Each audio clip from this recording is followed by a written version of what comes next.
Welcome to the Sherdog Radio Network preview for UFC on ABC 7, Sandhagen versus Nurmagomedov, also known as UFC Abu Dhabi. I'm your host, Ben Duffy of Sherdog.com. With me, as usual, is Keith Schillen, the executive producer of the Sherdog Radio Network. Keith, how you doing today? Dude, I'm doing great. So I got so much things on my mind. How you doing? I'm doing pretty well. You know, got a few things on my mind, probably not quite as many as you. I mean, anything worth sharing with the people, or is it more behind the... Well, I was just, while you were saying, UFC Abu Dhabi, and I was just saying, yeah, I'll go to Abu Dhabi again. It just like this light bulb went off my head. I'm like, you know what the UFC should do? They should go to Paris right now. Dana White says that when all the top sports in the world, the fight breaks out, everyone's going to watch it. Well, prove it. The Olympics is going on. Put an event right in the middle of Paris and see if people show up. Okay. Now, I don't always agree with Dana, but if Sharabulat and Michal Oleksiejczuk just started throwing down on a street corner in Paris, I guarantee you people would put down their baguettes and go watch it. Yeah, I'm not watching Simone Biles doing flips if they're throwing haymaker. You know what though? Tony Ferguson fight, and I might watch I might watch rhythmic dancing in the Olympics instead. Yeah, you know what though? Actually, that's probably why they can't do it in Paris. Freaking Tony Ferguson would try to enter. Yeah. I complained about not sleeping the other day. I said that it was like 2 nights in a row I didn't get like almost any sleep. Well, make it 3 nights in a row. So I apologize to everybody who usually plan. I shouldn't say everybody who plans, and no one plans, but I mean anybody who listens to our show on a Monday. I'm the reason why it didn't happen yesterday. I got called in. I'm on no sleep over the last 3 days, so that's what happened. But before I forget, so a lot of big thing is softball. I'm not going to give a shout out to my daughter's team, even though we've been crushing it lately. I want to shout out to so basically the Team Rhode Island, the team that made it to the Little League, softball World Series. They're actually from our organization. They're the age group below. But we've practiced with them many times. We've scrimmaged with them. Their coaches are friends with us.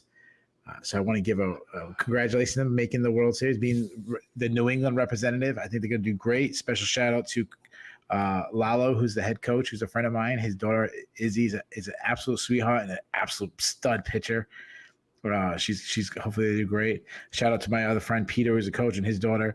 It was fantastic. So we're rooting for you guys. So good luck. That's fantastic.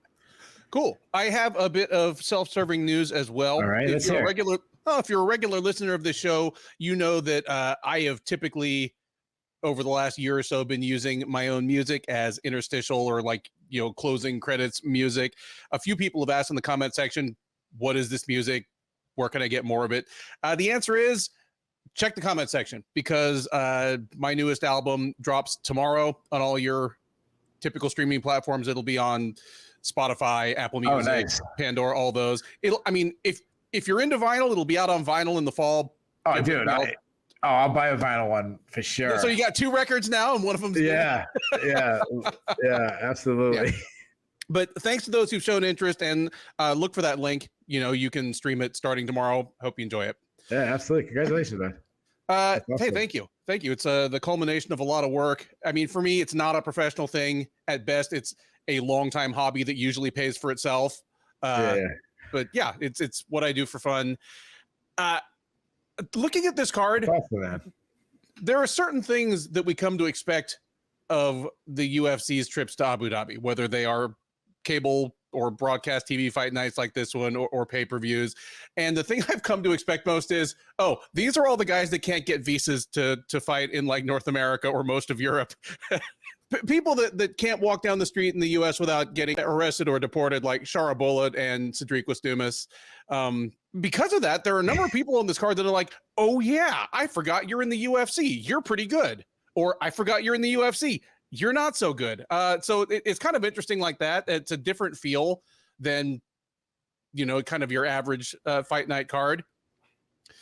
It's interesting how many undefeated fighters there are here. And they're undefeated fighters that we seem to kind of agree, okay, the sport, the UFC might have something here. And then there are undefeated fighters where, well, they maybe just haven't run into the right opponent yet. But this card's got 4 undefeated fighters on it. Pretty much every spot on that continuum of what a legit prospect they are or are not. It's got a couple of the more shop-worn fighters in the UFC. I mean, you mentioned Tony Ferguson. He's on a 7-fight losing streak. He's creeping up on the kinds of records that nobody wants to break. Plenty to talk about on this one. If you had one fight, if you knew we were going to lose one fight between now and fight night, but you could pick which one it was, which would it be? Picking heavyweight is too easy, so I'm not gonna take a heavyweight. It's just like that's too easy.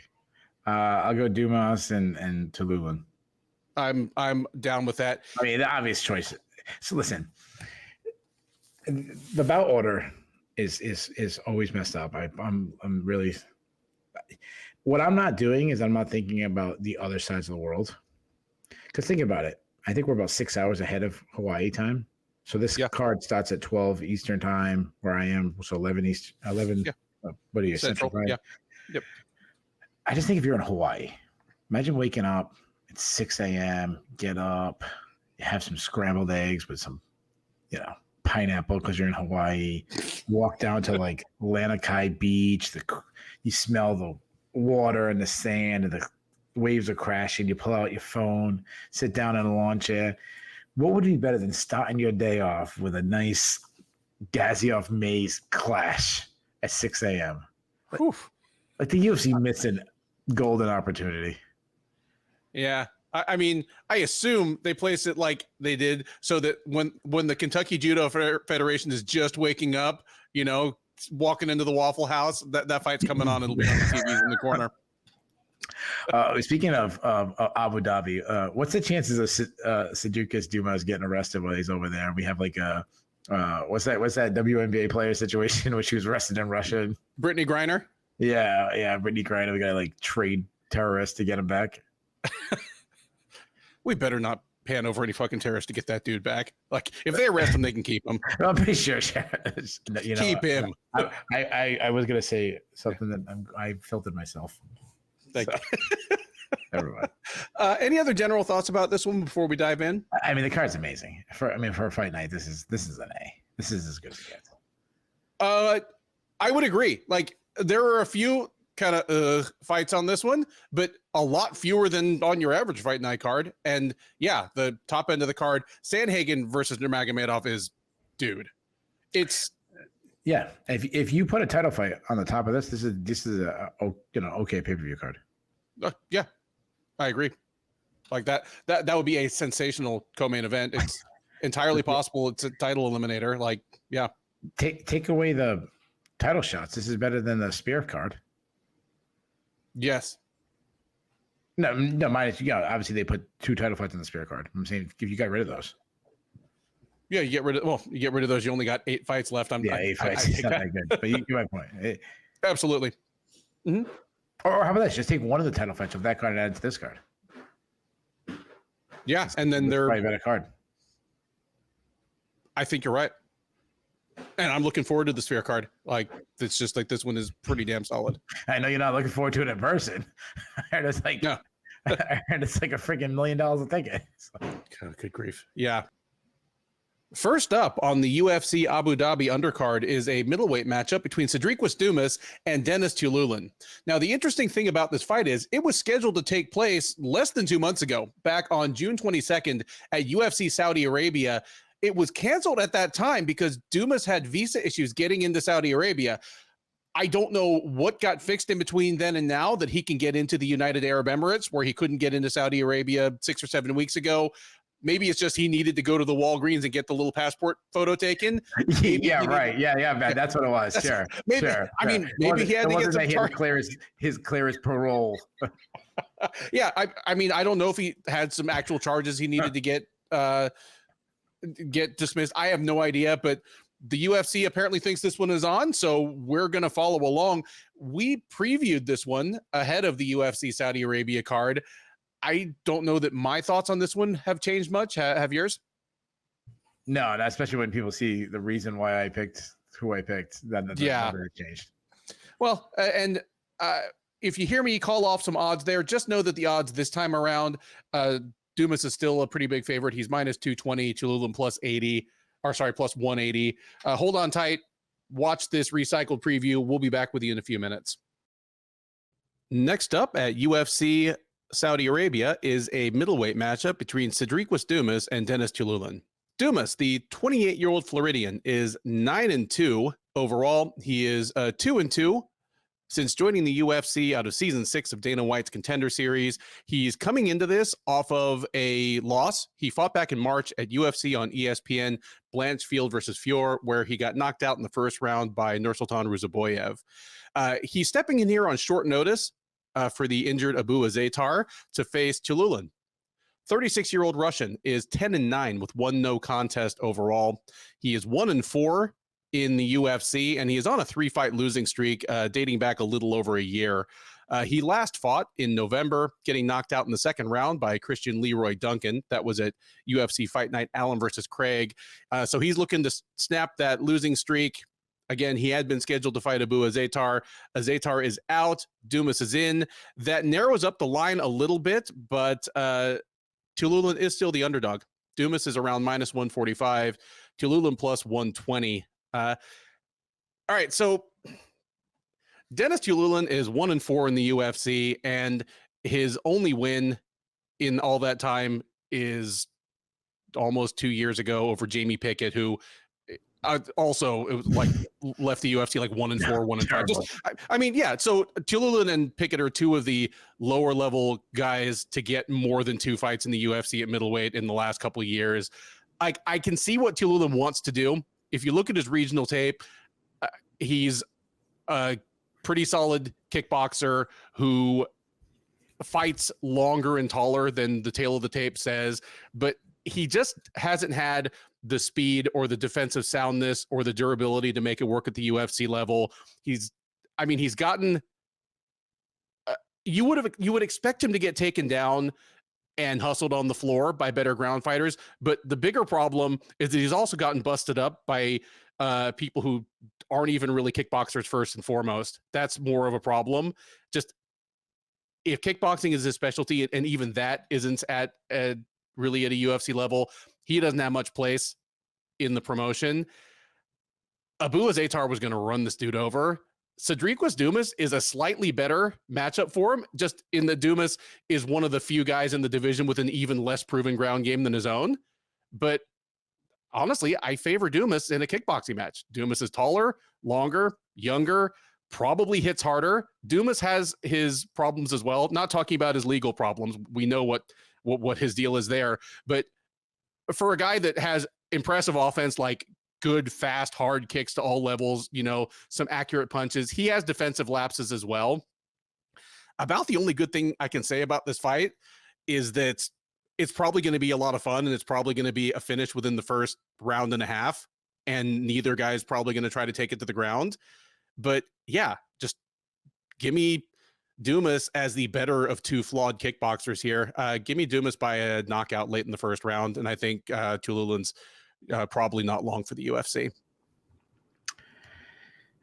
Yeah, yeah. Dumas took the fight, and I agree with you. It might have got even harder fight for Tiuliulin. People know, if you're a frequent listener, they know how I feel about Dumas. I think the guy's a terrible human being. I've said this before. This isn't like innocent proven guilty. This guy's been convicted for hitting women and admitted to hitting women, and that's just all stuff that's been reported. So as far as his skills, he does have skills. I mean, the guy's a very big guy. He's a kickboxer. He's long and lengthy. He's explosive. He closes the distance quickly with big, long shots. Doesn't have the best output, but he has serious power. I mean, he's got a good kicking game. He kicks hard to the body. He's got some good calf kicks. His issues has been defensively. He backs straight up. I mean, he was cracked by Josh Frem in their fight. He wrestles a lot. For a guy you think of a kickboxer. I was like, did you see the news story where he admitted that he was like totally high for the Josh Frem fight? Like, what a fucking asshole. If not for the other stuff, if he was just a regular dude who had been high for his UFC debut, it'd be a funny story. But because he's a piece of crap otherwise, it's one more log on the fire. Yeah, fuck this guy. Okay, I'm 100% with you. Yeah, and I know right away there's gonna be some asshole in the comments saying, "Dude, Keith, you gotta let it go, man. The guy can't make a mistake." No, beating up women is not a mistake. So, Yeah. anyways, a mistake is like I forgot to put the trash on Thursday night. That's a mistake. Punching my wife. Nah, Yeah, I put my girlfriend in the trash on Thursday night. That's not a mistake. That's a poor choice. Yeah. But yeah, like I said, the guy wrestles a lot. He's offensively, he'll get some takedowns. He's a weak defensive wrestler, though his takedown defense against Cody Brener was better than when he first came to the UFC. But he was still even taken down in that fight. He is a submission threat, but he will rush submissions. He did get a guillotine on the Contender Series. He's gassed out bad in the past, and taking this fight at short notice is obviously a concern. But his cardio was better against Cody Brener. Tiuliulin, the one thing Tiuliulin has from him, he's a big guy. He's a big middleweight. He's also long and lengthy. I'd say he's a pressure striker, good output. His hands are faster than you'd expect with someone as bad a record as he has. He likes to work behind a jab. He likes to slide into the pocket, unload hard shots. Even though he's a lengthy guy, he likes to brawl it out in the pocket, though he can get these really wild haymakers that, making him really easy to counter. He hits hard, though. I'll give him that. I like that he works the body, some hard kicks to the body. I like his step-in knees. He's also like an underrated wrestler himself. He'll get a takedown. He looks to advanced position on the ground. He's not a submission threat at all. And he's been subbed in the past. I mean, Young Park subbed him recently. So I'm not picking a human as bad as Dumas. Just my morals. Because at the end of the day, I root for my pick. I root that I'm right. I've told people how I root for my picks. That's how it kind of goes. If you ever heard it fun, and if you heard, so be it. I start the night off rooting for my picks, and once I get one wrong, then I just root for what's the funnest thing to talk about for the rest of the card. So I say Dumas wins the opening round, but gasses him out because of his short notice fight, and Tiuliulin beats him with volume the last 2 rounds, and Tiuliulin wins a split decision. Next up on the UFC on ABC 7 prelims is a lightweight contest between Jai Herbert and Rolando Bedoya. Herbert, the 36-year-old Brit, is 12-5-1 overall. He is 2-4-1 in the UFC. He is coming in off of a loss. He fought last almost exactly a year ago. It was the end of July of last year. Dropped a unanimous decision to Fares Ziam. So he's been on the shelf for a bit, just over a year. He's coming back, and he's going to meet Bedoya, who will be making his debut in this division. 27-year-old Peruvian is 14-3 overall. He is 0-2 in the UFC. Both of those 2 fights took place at welterweight. He fought last May, dropping a split decision to Chaos Williams. Came back last August, dropped a unanimous decision to Song Kenan. He has decided that his best future must lie in the lightweight division. He has fought at lightweight before. He did back in Peru, but it's been 5 or 6 years since he did. So it'll remain to be seen how that goes. I think the UFC has a kind of sense of humor. Whenever anybody drops in weight, they always seem to match him up against one of the biggest people from the new weight class just to prove, hey, you can't escape. Herbert is your slight favorite here. He's minus 160. Bedoya plus 130 coming back. Keith, I'm going to flip this one to you. I feel as though every time out, I say Jai Herbert is better than his record in the UFC looks, and then he keeps losing, and his record in the UFC keeps getting worse. Pull me in off the branch, man. Have I given this guy too much slack? Well, if he loses 5 more fights, then he probably is better than his record suggests. He's British Tony Ferguson at that point. Yeah. Herbert, I mean, the dude, the first thing I think of, the guy's a massive guy for the weight class. I agree. I do think he's better than his record suggests. He's fought a lot of, he's fought killers. I mean, he's gone against, Hanato Moicano, Ilia Topuria. Even his debut, Francisco Trinaldo. Now I know Francisco Trinaldo's not, a killer anymore, but 4 years ago, he was still 41, but your UFC debut against guys, someone that experienced, that's a tough road. So, Herbert's a good athlete. He's got good footwork. He uses his footwork well to work from distance. He likes to be this like outside range striker. He's got a nice jab, follows up with pistons down the pipe. I like when he actually goes inside, then he starts looking for slicing elbows. He's got power in both of his hands. He knocked out Worthy. He did drop Ronaldo in his debut. I like his kicking game, great high kick. He does need to check leg kicks. I mean, Kyle Nelson had a lot of success kicking his legs. He's a decent wrestler. He likes to get in the clinch and look for some sweeps.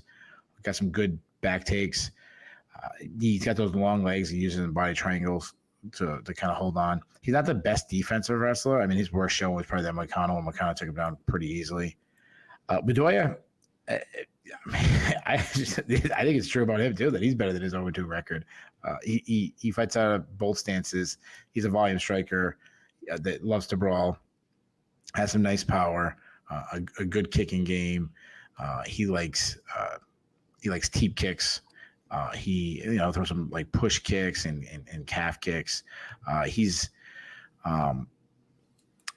like that he adds kicks into his combinations.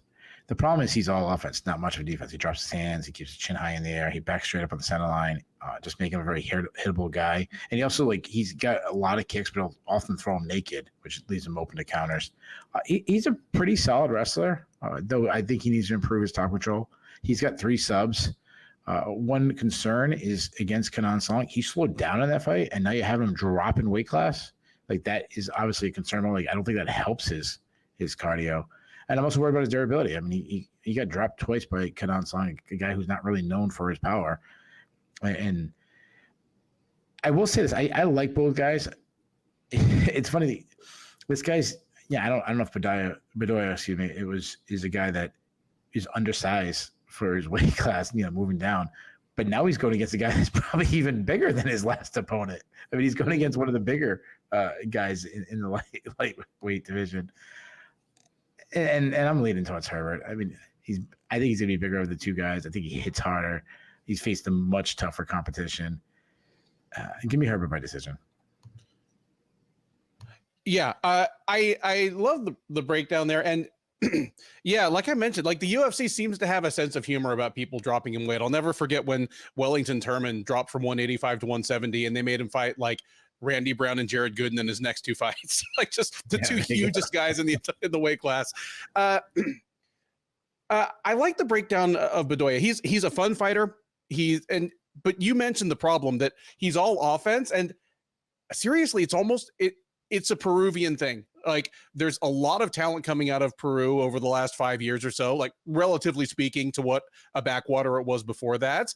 But it's almost like South Korea in 2005. Like the fighters that come out of there are just super aggro. Most of them are pretty well-rounded offensively, and just caution goes to the wind. You just think of people like Bedoya, Daniel Marcos, Luis Palomino, Enrique Barzola. They're just wild men. It's fun, but it may not be a recipe for longevity. And you mentioned Bedoya's chin and durability. Even though he's just 27, I think that may be from just coming up in some wild South American promotions. I remember kind of scoping out his fights ahead of his UFC debut and just being like, wow, these are all just brutal slugfests where win or lose, usually win in his case, both guys are just really beat up. Against Herbert, you're right in that Herbert he's a tall, lanky, like big guy for the weight class who he has the right idea. He does try to fight as an outfighter and has some weapons on the inside for when he's just not able to dictate the range.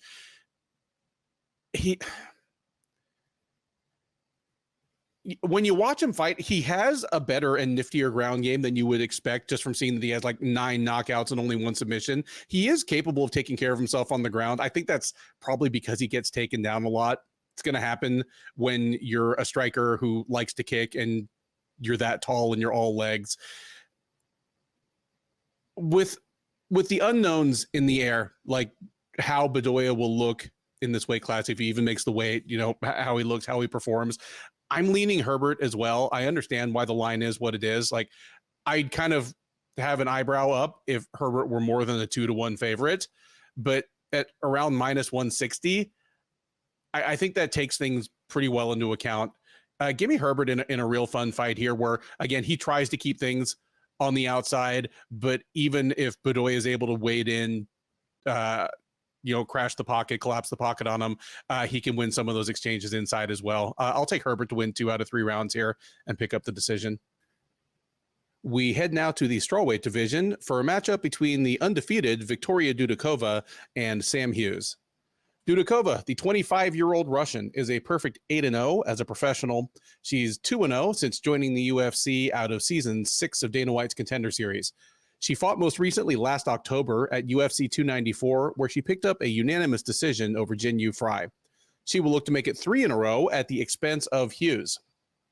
Hughes, 32-year-old Iowan by way of Texas, is 8-6 overall. She's 3-4 in the UFC. She is coming in off a loss.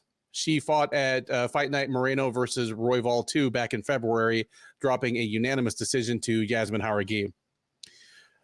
Odds here do favor the Russian. She is -175. Hughes is +140. Wow. I've got a couple of thoughts about this fight. Like, okay. Thought number one. That's why we do a 2-hour show, brother, Ben. We're lucky if it's not 3. I don't believe in Victoria Dudakova. The question is, do I disbelieve in her hard enough that I think Sam Hughes can beat her? Because here's the thing about Dudakova. I think her best performance so far is probably still her win on the Contender Series. I think the woman she beat on the Contender Series, Maria Silva, might be better than Estela Nunes or Jinyu Fry. And she beat her pretty convincingly across 15 minutes. Since then, she's had the Nunes fight, which was over in like 30 seconds. We didn't really learn anything from it. And then the Fry fight, which we did learn some things from, but they weren't all good. She righteously won 2 out of 3 rounds against Jinyu Fry, but she wanted to kickbox with Fry, and Fry was actually able to take her down without too much difficulty a couple of times. Dudakova was able to get back to her feet just because Fry is so tiny that just top control's a difficult thing for her. Just if I feel like, yeah, and Dudakova missed weight too, and yes, getting there too. Dudakova missed weight. She only missed by a pound, but no, it's worth mentioning. Like Fry is an overachiever. Every win she's gotten in the UFC is a mark of overachievement, just because, again, we're talking about a former atomweight here. And she's always been a pretty decent offensive wrestler, but when you give up size like she does, pretty much every strawweight can do the Derek Lewis bench press you and get up like game against her, which is exactly what Dudakova did. And it probably won her the fight. Like, her being able to get up after Fry took her down in the 3rd round of that fight is probably what won the fight for her and kept her record undefeated. In Dudakova, we've got someone who's 25. She's probably still growing into her full power, but right now she's a woman that wants to have a finesse outside kickboxing match, and I don't know if she has the physicality to impose that on most UFC strawweights. And while Hughes is below 500 in the UFC, I think we've seen her ceiling. She is someone who's going to march forward, try to get inside the pocket on Dudakova, try to body her up, bully her, throw her on the ground, and go to work from there. That's what Sam Hughes is going to want to do. And unless Dudakova's made some improvements, I think she's going to be able to do that. I think she's going to be able to follow a lot of what Fry did against Dudakova, but maybe with just a bit more success, since she will be substantially bigger. It's a bit of an upset, at least based on what the odds look like right now, but give me Sam Hughes to win at least 2 out of 3 rounds here by either grounding Dudakova, doing some sporadic ground and pound from top, threatening to advance position, just racking up time and strikes from the top that may not do a ton of damage but are winning the round, or at least mash her into the fence, make her life miserable there, and just get into extended sequences where she's pushing Dudakova into the fence, she's landing little short shots, and even if it's not fireworks, she's winning the rounds in the judges' eyes. So give me Sam Hughes in a bit of an upset here. Take my girl Sam Hughes. All right. I always like Sam Hughes. Something about her. She's a boxer with pretty good volume. She's got quick hands, works behind a nice jab. She cuts angles well with her crosses. I like her footwork. She combines kicks well with her punching. She's a bit of a builder whose volume increases as she gets deeper into the fight. She will look to wrestle probably more than she should because she's not very good at her wrestling. Like I feel like she just feels like, okay, this is mixed martial arts. I have to go for takedown. She got takedowns against, I think, Elise Reed and Estela Nunes. But that's real bottom of the barrel. She likes to work in the clinch and get takedowns there. Not many of her takedowns are from entries and more upper body takedowns. She's a weak defensive wrestler. She was taken out 4 times by Piero Rodriguez. She was also thrown to her back against Loma Lubumi, which is not good. But to credit, she works back to her feet well. If she's on top, a decent top game. She's got 3 submission wins, but she was subbed by Vanessa Demopoulos. The concern I've always had with her is just her athleticism. Like, she's not a great athlete. Dudakova, the one thing I'll say about Dudakova, I agree that she has not looked good. And she had a lot of hype. Sure, some of the hype has to do, and I'm sorry for that. Maybe that one female listener that despised me.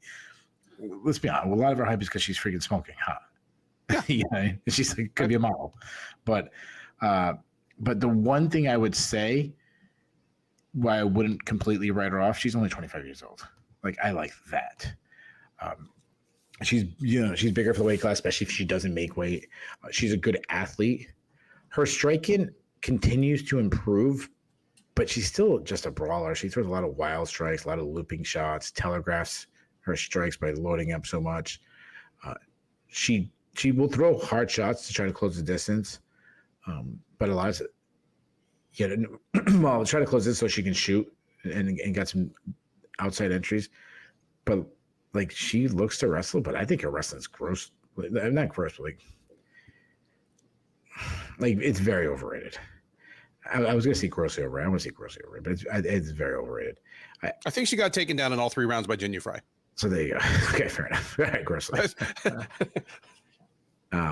I think her wrestling is probably better when she just closes the distance to the clinch and kind of uses her size and grind away and then take it down, or maybe go for a judo throw or a foot sweep. When she's at top, she uses her size well with good top control, and she has 4 submission wins. The problem is she will kind of rush them, and she's also subbed weaker fighters. I think Hughes is a little underrated, and I think Dudakova is a little overrated. So I'm glad the lines weren't. I thought if I had to guess, I would have thought that Dudakova, based on the undefeated record and Sam Hughes' record, that she was going to be over a 2-1 favorite. So I like that the line is closer. If you like to, well, I guess not if you want to bet on Sam Hughes, you don't like it, but I'm really torn, and I'm glad that you took Hughes because I'm on the fence too on it because I think the escalate is a lot closer than people think. The thing is, Dudakova is still a better athlete. She's younger. She's the one that could make big improvements between fights. I don't expect Hughes to look like a different fighter. I'll say she gets a takedown, and that might give her, she uses her size to grind away in the clinch for long periods of time, and that just gives her a very slight edge in very close rounds. Yeah, I'll take Dudakova. I'll say it's one of these ones where she doesn't look great again, but she gets a split decision win. Next up, lightweights take the cage again as Guram Kutateladze takes on short notice foe Jordan Vucenic. Kutateladze, the 32-year-old Georgian, is 12-4 overall. He's 1-2 in the UFC. He made his debut all the way back almost 4 years ago at this point, taking a split decision over Mateusz Gamrot. It was a big upset at the time. Gamrot was a hot new property, relatively speaking, for the UFC. It immediately got him on the radar. He's had 2 problems since then. 1, he hasn't fought very fften. And 2, when he's fought, he's come up short, even if it's against pretty good foes. He fought 2 summers ago against Damir Ismagulov, dropped a unanimous decision, then came back last July and got knocked out late in the 3rd round by Elves Brener, whom we will be talking about a little bit later. So Kutateladze, trying to stop being a once-a-year fighter, trying to get back in the win column, had been scheduled to take on Abdul Karim Al-Salwati. Al-Salwati fell off the card. Nice job, man. Thank you. Al-Sawadi fell off the card a couple weeks ago. In steps Cage Warrior standout Jordan Vucenic. That's the good news. The bad news is that Vucenic is a standout at featherweight. We'll see how it goes. 28-year-old Englishman of, I think, Bosnian ancestry. He's 13-2 overall. As I said, this will be his debut in the UFC. He fought just a week or two ago at Cage Warriors. It was actually a kind of hastily thrown together thing itself. It was at like 157-pound catch weight. He tapped out a debuting fighter in Cage Warriors from Poland in like a minute.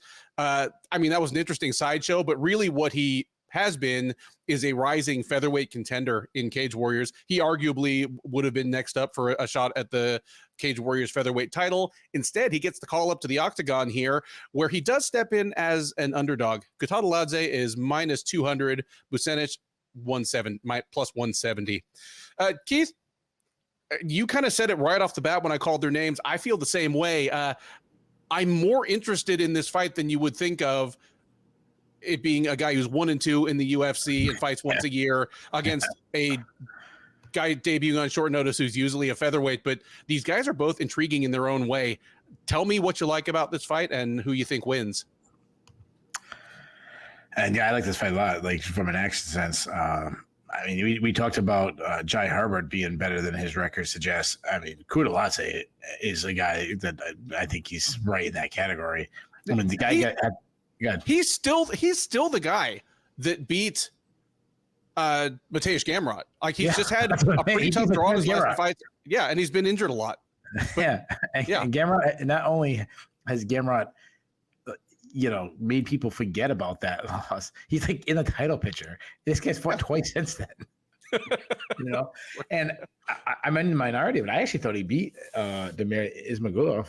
Ismagulov has retired since, and Ismagulov was the gold standard before Kutateladze of the guy that fights like once every 2 years, but looks like a top 10 fighter every time he's out there. Maybe that's what it is. You fight them and you like take on his power, or maybe it's like the tape in the ring. You just pick up this plague where you're always injured, but you're really good. That's it. So this how do I say it? Vucenic, like Vucenic, Vucenic, he's gonna get it now. It's gonna get passed on to him. What do you think Ismagulov is doing right now? I bet he's like 280 pounds. I mean, he probably got like but he was 280 pounds in the UFC. That was one of his issues. He's with Django Shumagulov. Like between the two of them, they have 7 wives, and they're just having a big old barbecue with all their kids running around. That's what's going on. Ismagulov, I know he wasn't Russian, right? He was like, well, he fought out of Russia, but I think he actually was from Kazakhstan as well. Oh, okay. What if he wasn't? What if he was in good shape, or what if he did something like completely unrelated to like fighting? Like he I don't know, he joined like a men's glee club or something. He's singing like high soprano or some shit. I don't know. That would be amazing. Honey, what's higher than soprano? Oh, she can't hear me. That's like dog whistle or people that like break glass. But yeah. Did you real side note? Did you watch The Sopranos, like the TV show? Yeah. This guy in my office. He's a court office. He's like one of the funniest guys in life. He blew up the poster of Tony Soprano with the horse Pyobai, and he has a big poster of it. He walked in his office. So then another person did Paulie's version when Paulie gets the photo, gets the painting, and then he gets it painted like Napoleon. So the other person in the office got that one up. Anyways, back to this battle of conquerors. Kutateladze, he's a really good athlete. He's light on his feet. He marches down his road, constantly taking the ground and setting up his shots with feints well. He uses a lot of up and down feints, which you don't see as much. He's a good striker too. I mean, he throws a lot of combinations. I love his body work. He mixes punches and kicks together well. Nice knees inside, especially when he gets that plum clinch. He loves throwing elbows in close. He's got 7 TKOs, so he's got some pop. Great kicking game, incredible kicks to the body, very fast high kick, mean calf kicks. He's a great wrestler, fast entries. But besides that, he's good at like keeping scrambles, very like funky style scramble. I mean, just look at his match against Gamrot. Strong takedown defense. He's a good grappler. I know he's like the European ADC champion or whatever. Yeah. He attacks subs off his back well. He showed against Gamrot and Ismagulov, two strong wrestlers that he's hard to take down and he's hard to hold down.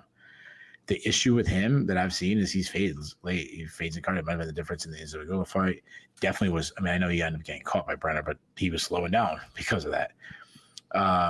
Vucenic, he's a good addition to the UFC. I mean, the guy's already got wins over studs. I mean, he beat Paul Hughes.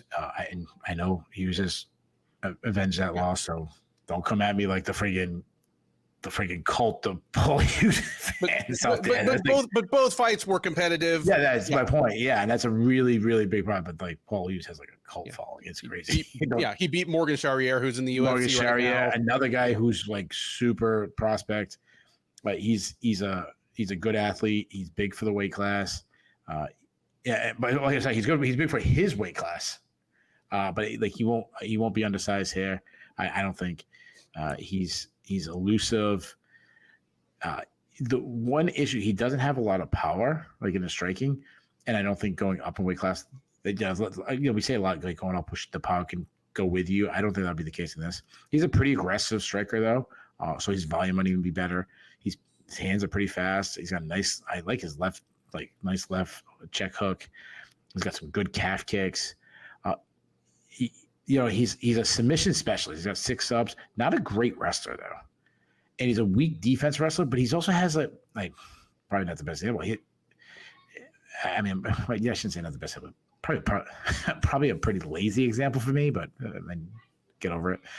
He's got the takedown defense of Paddy Pimblett, where he doesn't care about getting taken down because he's looking for guillotines on the way down. I mean, he had a beautiful one in his last fight when he was getting taken down. But also, he's looking for subs right off the back. I mean, he's super flexible, tossing up triangles like nothing. So I really like both these guys. I'm a believer in Kutateladze. I have been since he joined the UFC. I like Vucenic as a nice addition to the UFC. We talked about the record of Kutateladze. I think despite that and his age, I mean, he's up there in age. That's another thing because I still see a guy that could be top 10. Like I think he's that good.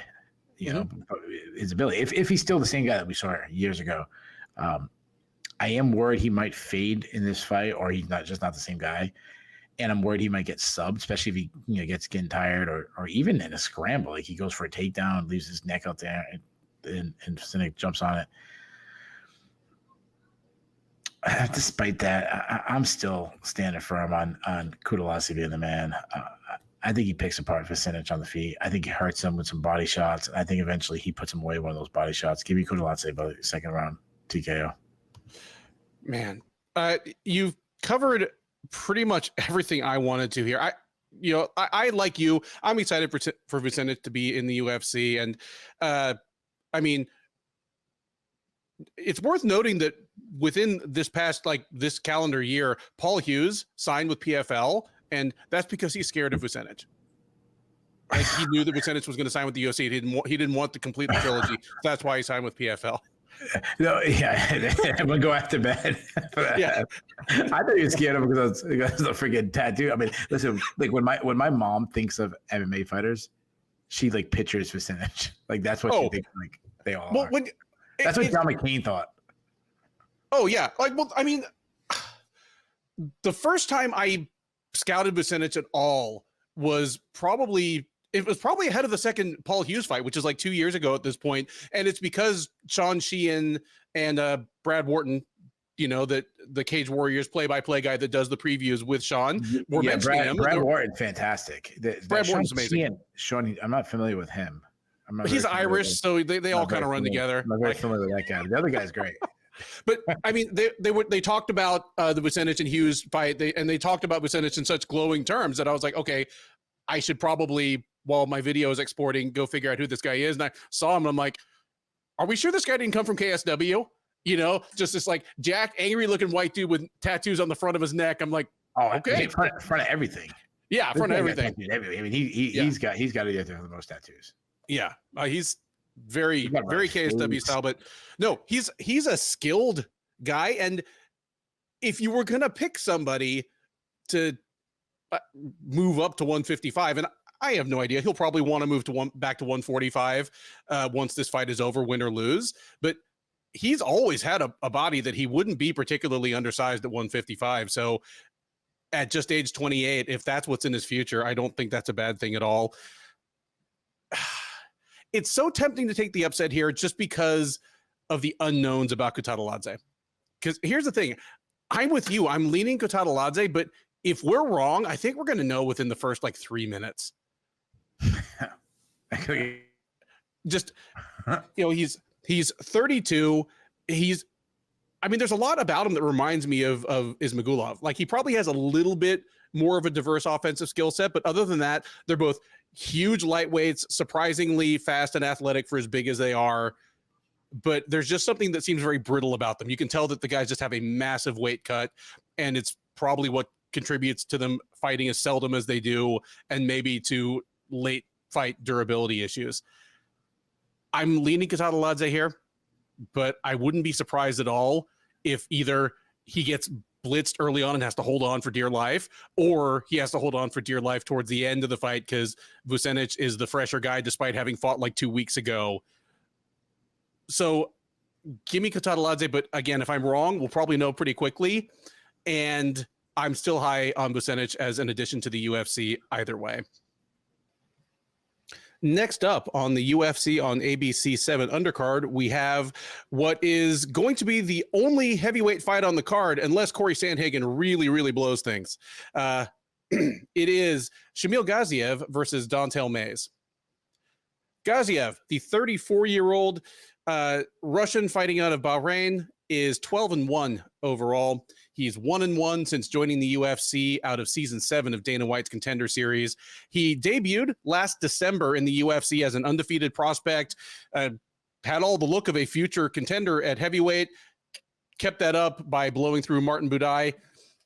Then he returned in March in the headliner of UFC Fight Night 238, and the hype train, if it didn't come to a screeching halt, at least hit one hell of a bump on the tracks in the form of Jairzinho Rozenstruik, who pummeled Gaziev into quitting on the stool between rounds after the 4th round. So Gaziev looking to bounce back from his first professional defeat. The UFC is obliging him as best they can by matching him up with Mayes. 32-year-old Kentucky native is 11-6 with 1 no contest overall. He is 4-4 with 1 no contest since joining the UFC as a 3-time veteran of the Contender Series. He was on season 1, season 2, and season 3. After the 3rd appearance, he had finally made enough of an impression to get signed. Since then, again, 4-4 with 1 no contest. He is coming in off a win. He fought at UFC on ESPN Nicolau versus Perez back in April, where he picked up a unanimous decision over Caio Machado. So he'll look to make it 2 in a row, get his first back-to-back wins in the UFC in almost 3 years. He is not favored to do so. Gaziev is minus 240, Mayes plus 200. All right. So there are some words that you and I don't use very often on our previews, or we use them when we use them. We're very careful to qualify them. Okay. I'm going to use one of those right now. Let's hear it. Shamil Gaziev broke against Jairzinho Rozenstruik. Oh, okay. For the first round, he looked like the guy we thought we had, a big, athletic Russian mauler who looked for all the world like he was going to just kind of wreck shop on his way at least into the top 10. Because hell, dude, if he beat Rozenstruik, he's already on the doorstep of the top 10. Like, if he beats Rozenstruik, which again at the end of 5 minutes it looked like he was going to, he's going to be 13-0, 2-0 in the UFC, pretty young, still just 34. He looked like at least part of the future of the division, and then all the wheels started to fall off. Rozenstruik was about as friendly a matchup as you could have given Gaziev in that same general realm of the rankings. A fairly, a dangerous but pretty bread and butter kickboxer with terrible takedown defense. Like, I don't know where we have Rozenstruik ranked, but he's probably in that 9 through 15 range. That's as friendly a matchup as you were going to get for Shamil Gaziev. But Gaziev started to get tired. Rozenstruik started tagging him up. I mean, this thing probably could have been stopped after the 3rd round. It was stopped after the fourth. It's always interesting to see how really any competitor, but definitely a competitor that fights in a individual one-on-one sport, how they are going to react to their first undisputable loss. That's what we get to find out about Gaziev here. He's still on the young side. He's fighting what is effectively a home court game. I mean, Bahrain and the United Arab Emirates are both, right in that same part of the Middle East. The crowd is going to love him. If you gave me a globe, how long did it take for me to find it? Oh God, it might take a minute because Bahrain is really tiny and is kind of tucked in like between a bunch of bigger countries. And again, and I lived in the Middle East for like a year, almost a year and a half. Thank you for your service, by the way. Thanks. There are a couple of fighters on this card where the UFC is definitely matching them a certain kind of way. Like Shara Bullet and Sedriques Dumas are both getting people that aren't going to take him down and they should be able to knock out. Gaziev is getting a guy that at the very least shouldn't be building on him and starting to roll downhill on him as the fight rolls along. It's weird to say, but Don'Tale Mayes has actually accomplished more in the UFC than I thought he was going to. Like when the UFC finally let him in after his third appearance on the Contender Series, I was like, this guy's going to be 3 and gone. But he's beaten Andrei Arlovsky. That was even among the last couple years of Arlovsky's career, that was one of the sadder moments, was watching him just get hammered by Mayes. They just like rolled Andrei Arlovsky through the city naked and would just yell shame at him. Like pretty much. you were once like the scariest dude alive when he had the long hair and the teeth, the fangs. Yeah. Heavyweight champion of the world. Then he lives with Don'Tale Mayes. Come on. Now he's getting lamped by Don'Tale Mayes. Mayes is huge. Like obviously, pretty much every UFC heavyweight is huge, but Mayes is huger even than most of them. Like he is a gigantic guy. He's going to tower over Gaziev, and it's possible that he's going to look 10 or 15 pounds heavier. He is a giant dude, and by the standards of 6'6" guys that probably walk around at 280 pounds, he's actually fairly nimble. He's like, I'm sure he'd whoop some of the guys he's fought, like, Josh Parisian, Roque Martinez. I'm sure he'd whoop them in like the NFL combine drills. He, of course, if you wonder where this running joke came from, he is the originator of the Kentucky Judo Federation meme that Keith and I will go back and forth on, because he has a judo background apparently. Can I? All right, never mind. I want to interrupt. No, keep going.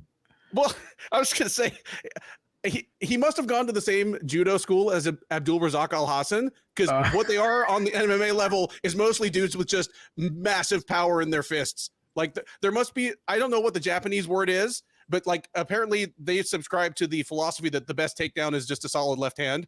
Because he's is it like back in like before the Gracies came around and people called jiu-jitsu and they thought of it like karate? Yeah, exactly. Like jiu-jitsu match said, it's like, wait, he's throwing punches. What do you mean he's jiu-jitsu? I swear there was a movie they called someone jiu-jitsu, and it was like, was it The Matrix? Was it The Matrix? Did he say I know jiu-jitsu? No, he said I know kung fu in The he Matrix. said kung fu. Yeah, yeah. No, screw Keanu Reeves. He should have said jiu-jitsu. He should have. Mayes, he's a massive brawler. He has huge power in both hands. He is terrifying in the clinch. He uses his height, his mass, his long legs, his knees and elbows are nasty in the clinch. For the avatar of the Kentucky Judo Federation, he doesn't have much of a takedown game, but he is massive enough that he ends up on top after some collisions. And for as long as he's on top, he has horrifying ground and pound. He has an adequate gas tank for a guy as big as he is. Most of his fights go past the midpoint. Hell, most of them go the distance, which is kind of surprising. And the fights he's lost, it's usually not been because he's the more tired fighter. He just kind of fights at a modest pace. If Gaziev really is the goods, he should dominate Mayes. He should be quicker to the punch on the feet. He should be able to take him down with relative ease. I'm giving Shamil Gaziev another chance. Like, I'm not. I mean, he probably doesn't care if I give him another chance or not, but Dontel Mays is simply not Jairzinho Rosenstrike. Yeah, give me Gaziev to get back on track here in pretty emphatic fashion, delight the Etihad Arena crowd. I'm going to say he gets a second round TKO. I could see a wild first round where both guys are swinging on each other, but if they both get out of it, I think Gaziev might just switch gears, take Mays down, and while Mays is scary from top position, he's not particularly scary on the bottom. Very typical heavyweight ground game. Give me Gaziev to pound him out on the ground in the second round. Yeah, people's main event. People's smoke break. Yeah, I mean, Mays might be taller than Gaziev, but remember, Gaziev's a really big guy himself. I mean, he's like he tips the scales too at like 265. So he marches down his opponents, throws straight shots down the pipe. I like that he works the body. I mean, he has good power in his hands. He likes to wrestle. The problem is his entries are bad. There's no setups.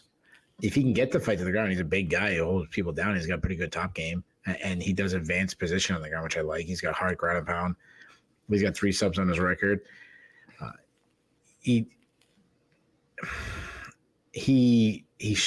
problem is, I mean, you talk about him, breaking. I mean, his cardio faded fast.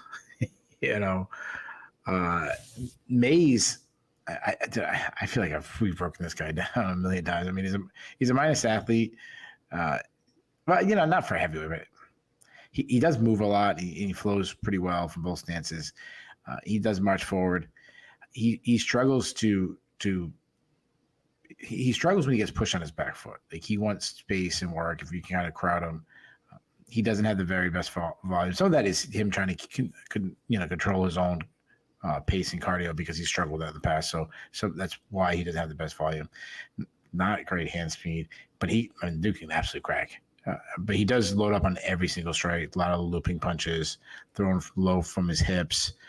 He'll throw lead up cuts, which I hate. He has that judo background, but Kentucky Judo Federation has become a running joke for us. But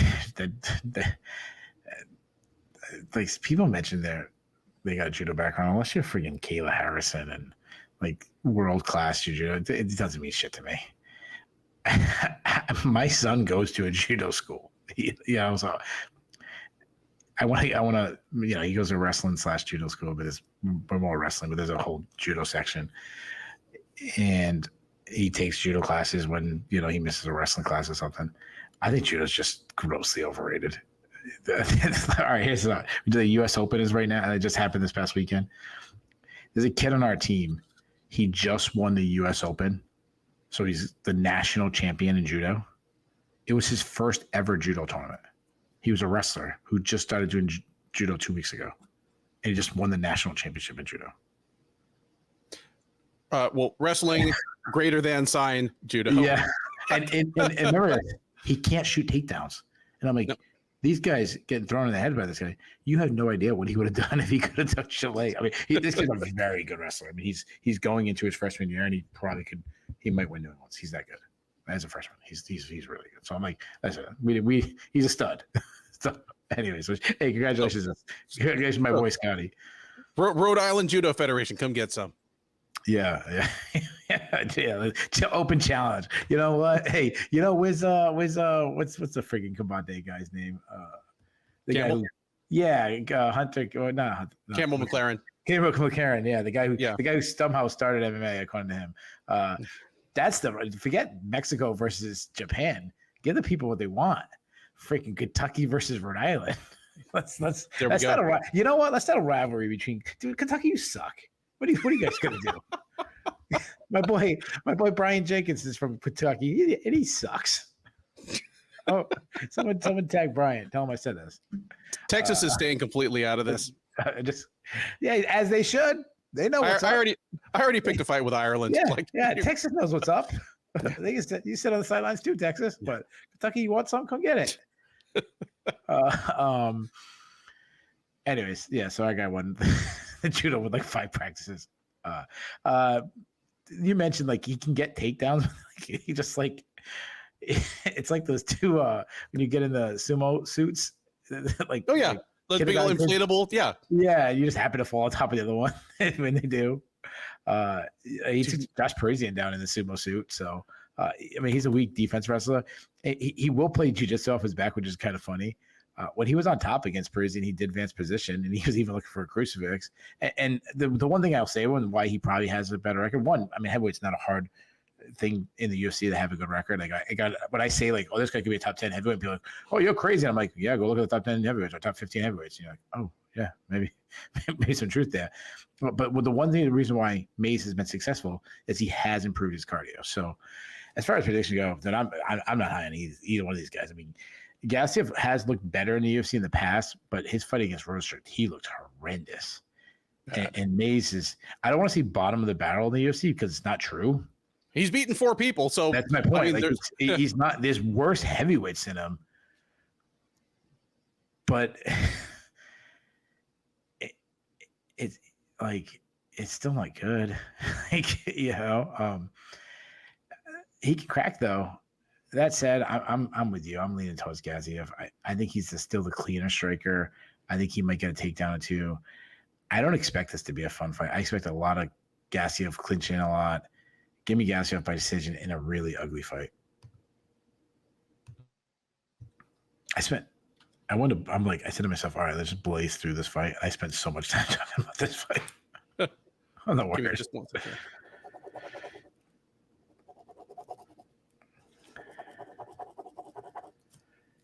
Let me fix one thing here real quick. Oh, next one is Yahya versus Fernandes, by the way. Oh yeah, well, here's another guy on our team took second first ever judo tournament. First ever one. Took second in the US Open. And he's going to wrestle here.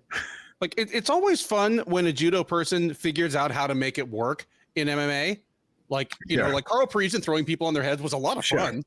Sure, but when Matt Hughes said like when Parisian was supposed to fight Matt Hughes before he got replaced by Joe Riggs. And Matt Hughes is like, yeah, judo's what the guys who could make the wrestling team. It's like 100% truth. It's 100% true. Like Matt Hughes was a very good like trash talker, but there's a lot of truth in that. Mm-hmm. Well, his best trash talk was when he just kind of put the truth out there without any sauce on it. Yeah. Yeah. So my son, like I said, he started doing judo just recently. He's probably been to 3 or 4 practices, and he goes against kids like he's a white belt, and this kid's like yellow. So it's because it's kids classes. Like they don't go right to the blue belt. They add yellow and green for the kids and shit. Sure. I remember this kid's like green belt. He's like 3 belts higher than my son. Just kicks the shit out of him. Yeah. And it's like he gave such a light. He understands comes from wrestling. Like balance, I mean you balance. You get core strength. You just. Yeah, like when you have enough reps at that, when someone puts their hands on you, you can just feel in advance what they're about to do or try. Yeah, exactly. And then when they do the like pinning, like when they hit the ground, like my son just turns these kids like instantly. The kids who have never wrestled, they just go like join judo because like they see the gi and they think, oh wow, little kid, and it looks way cooler than the wrestling and like the. And their parents are like, ooh, and they don't get a black eye like in karate class. Yeah, and they get they got a yellow belt. Oh, that's so cool. And they get an orange belt, and like, oh, little Johnny's got an orange. Little Johnny can't freaking blow his nose, but he's an orange belt, and he's on the 3rd level of judo. Yeah, dude, we should just leave this in. Just leave all this in. Let's go. I'm picking fights with Kentucky. Let's pick a fight with judo people too. And I mean, that's the same in a lot of martial arts. Because, dude, here's the thing: like, I'm an adult. I can show up at the gym and be like, okay, you're going to have to do this for at least a full year before we even think about giving you a blue belt. But you can't do that to a 9-year-old kid. No, yeah. 9-year-old kid wants something like every month, you know? This is your yellow belt with white stripe. This is your. The best is the karate.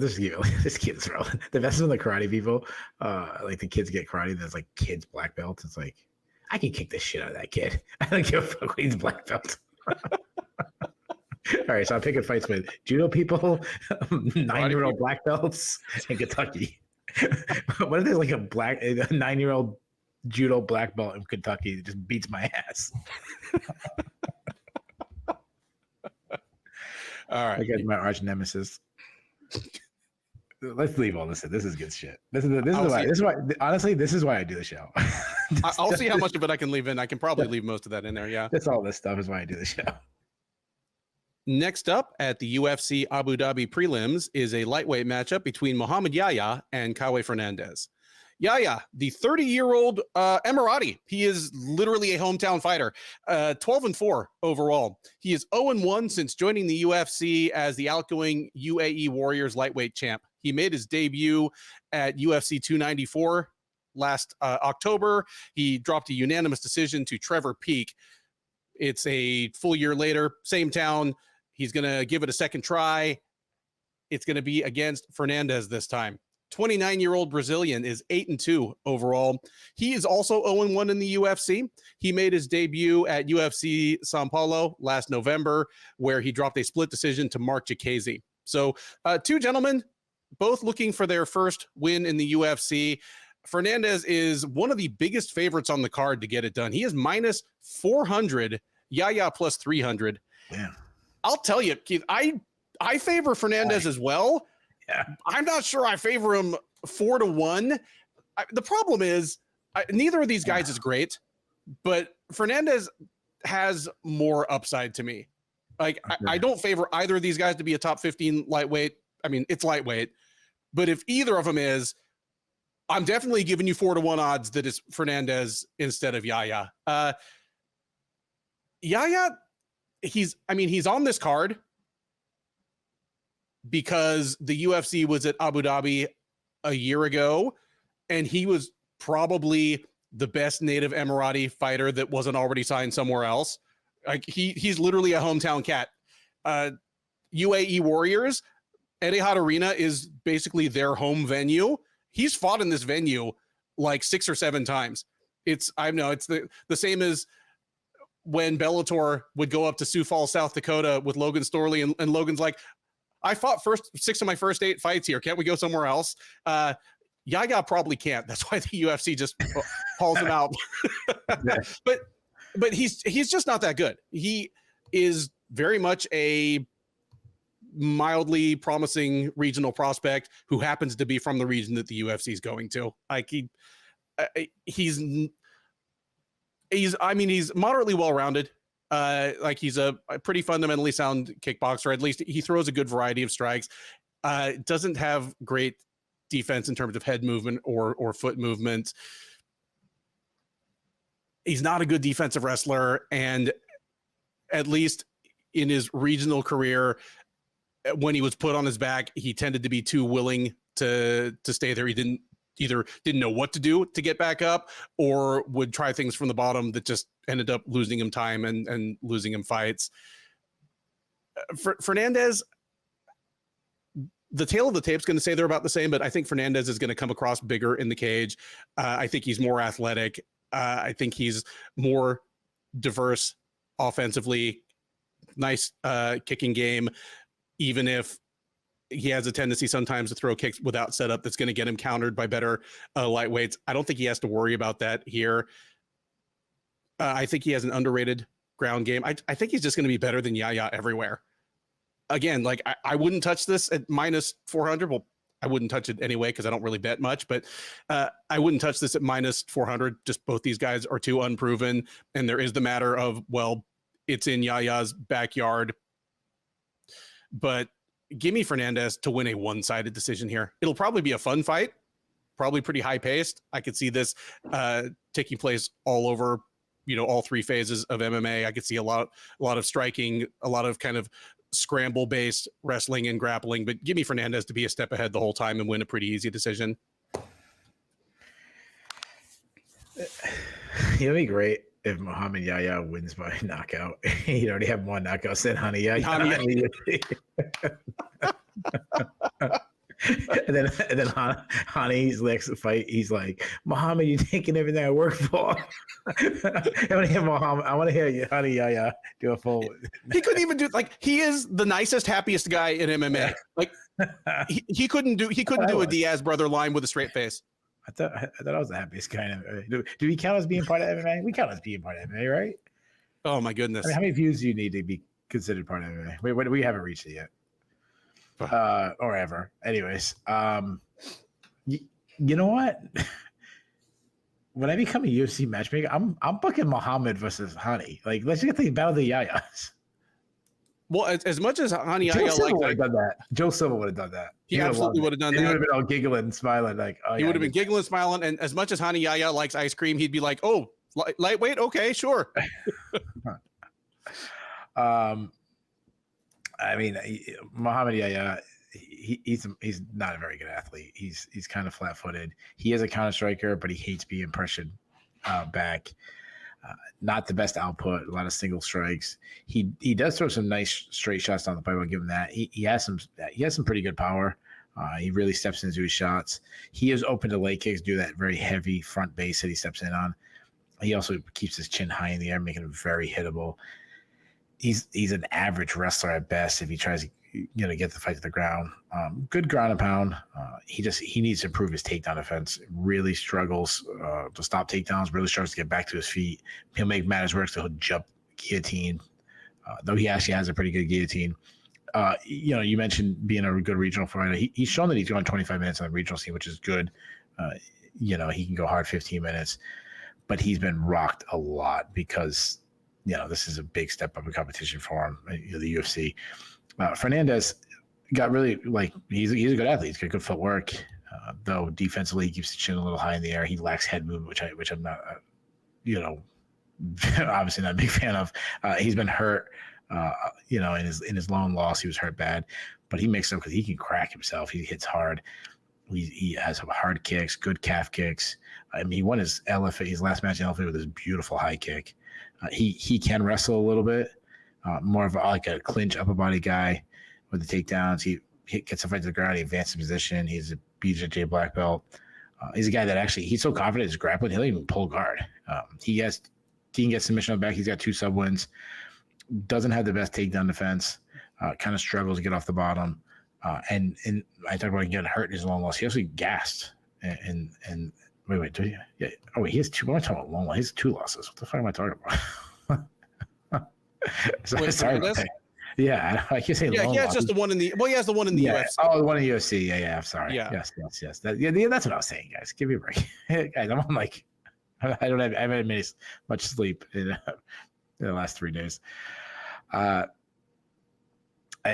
with you, man. I wouldn't put him as a negative. Would you say negative 400 favorite? I wouldn't put him that, but I would have him at least 2-1. Negative 220. I think he's better everywhere. I think he's the better athlete. He's got better volume. He hits harder. He's a better wrestler. He's a better grappler. I think he pieces up. Yeah. I think he has a lot of success with the kicks. I want to take a stoppage, but I'm just gonna say it's a really one-sided affair. He wins a blowout decision. Next up at UFC Abu Dhabi, and at least as the card is constituted as of the beginning of fight week, the top prelim is a light heavyweight matchup between Alonzo Menifield and Azamat Murzakanov. Menifield, the 36-year-old Texan, is 15-4-1 overall. He is 8-4-1 since joining the UFC as a 2-time veteran of Dana White's Contender Series. He won on the very first season, was not immediately signed, went and wrecked shop in LFA for a while, then fought on the second season, knocked out Deshaun Boatwright in just 8 seconds. That was enough to get him signed, and that was enough. Again, this is season 2. He knocked out Deshaun Boatwright in 8 seconds, and that meant that he got signed, and the following people did not. Chris Curtis, Greg Hardy, Montel Jackson, and Kevin Holland. All 4 of those guys finished their opponents. The UFC wanted Greg Hardy something bad, but because it was back when only one guy got signed per episode. Menifield. It's better that way. It should be that way. It is. And you know what? All of the others eventually made it to the UFC anyway. Didn't Kevin Holland do something He like Dana White didn't like. He was like talking shit or something like that. And Dana was like, he's not even Holland is the only one that didn't get a finish, and he was talking mad shit. So it's understandable why he maybe didn't, but and he had a better run than all those guys so far. Yeah. I mean, Chris Curtis had a nice run. Too, and Montel Jackson still seems to be improving. Wait, yes, sir. What am I talking about? Montel Jackson. That's a hell of a episode. That was a good week. That was a good week. Yeah. And there was still more articles written about Greg Hardy than all four of those combined. Guilty. I wrote one of them. Anyway, sorry. The big aside there. Menifield signed as a 2-time veteran of the Contender Series. He's 8-4-1 in the UFC. He lost his last time out. He fought back in May, got lamped in just 12 seconds by Carlos Ulberg. That put the skids on a 5-fight unbeaten streak for him that had seen him climb up into the outer reaches of the rankings, and he really seemed to have turned a corner. It will be on him to prove that the Ulberg fight was just a one-off thing and that he is still a contender. In order to prove that, he's going to have to get past Murzakanov, though. 35-year-old Russian fighting out of New Jersey is 13-0.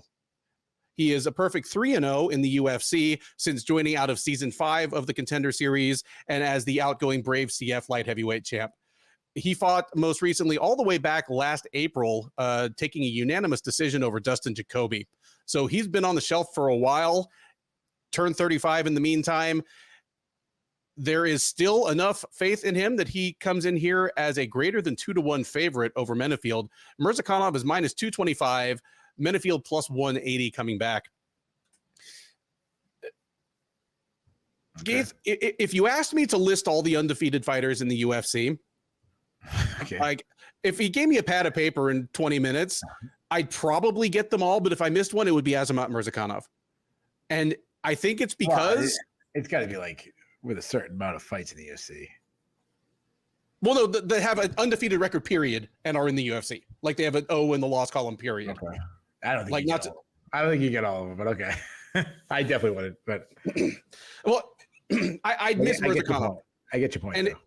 And it's because he looks like a moderately athletic 40-year-old Russian guy, and he fights like once a year. How much of the genuine article is there still to this guy? And I mean, with him 35 and Menifield 36, even at light heavyweight, neither guy can really afford a loss here if they're going to make a serious run at the title. Who gets it done and how? Yeah, I think based on Murzakanov's age, it's like he pretty much has to be undefeated to get a title shot.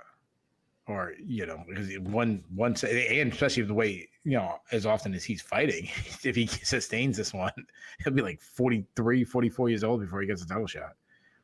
I mean, but will Mohammad get a title shot yet? I'm so sad that he actually finally fought for the title because we can't do that joke anymore.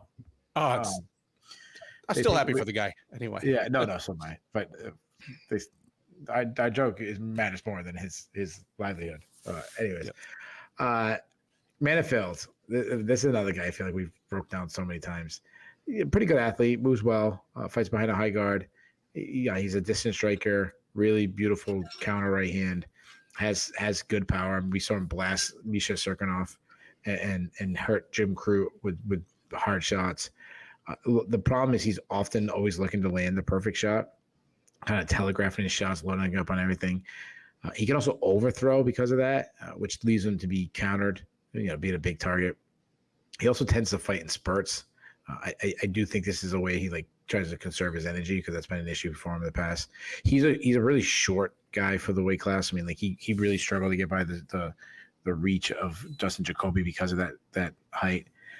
He's got a good kicking game though, good calf kicks. Despite being short, he's athletic enough to throw a high kick pretty fast. He doesn't really look to wrestle often, and he doesn't have the best takedown defense. But to his credit, it has improved over the years. I mean, he recently stuffed takedowns from Devin Clark, Misha Serkinov, Jimmy Crute, 3 guys, all kind of, not the high-level UFC talent, but guys who was successful enough who also were all 3 grapplers. Mm-hmm. So his grappling has really come a long way. I mean, he caught Jimmy Crute in a guillotine, so that's impressive for him. He's gassed in the past, but his gas tank, I think, has improved drastically. My one concern is just his chin after his last fight getting knocked out by Carlos Ulberg. Murzakanov, he's a southpaw. He's a good athlete. Like, even though, like you said, he looks like this like 40-year-old Russian guy. You know, however you said it.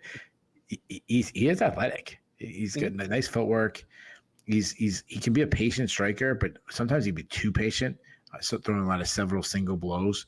He kind of, you know, these guys both kind of fight similar with a wait. I call it the like dual Marrero approach, where they wait, and then suddenly burst in and throw attack. He's an accurate striker. He swings hard when he lets his hands go, though he'll throw a lot of haymakers. He'll kind of load up on things. But his fight against Dustin Jacoby, his hooks were much tighter, which I like, which shows he might still be showing some technical improvements. He has a great left hook. Sometimes he'll look for a little too much, but he has serious power. He's got 9 TKOs. I think he has 7 in the first round. He's a really good wrestler. Not much of a submission fight. He only has 1 sub on his record. So I'd like to see him improve in that area. And cardio is a bit of an issue. I mean, he gassed out late against Dustin Jacoby, despite, you know, getting a victory.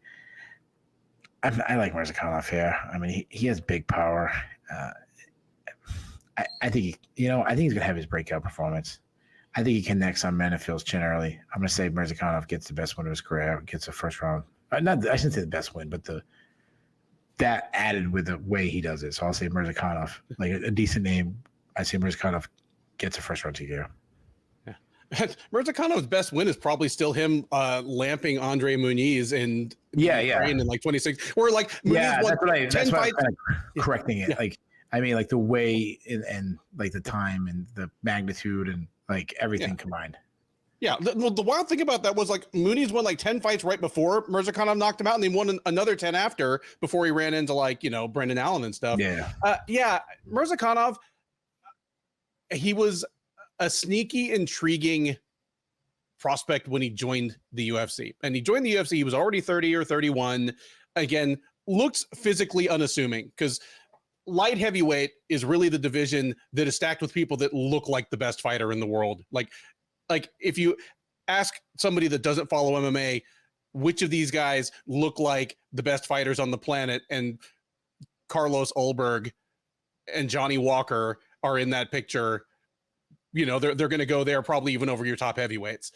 And he doesn't follow that pattern. He's kind of short, stocky, and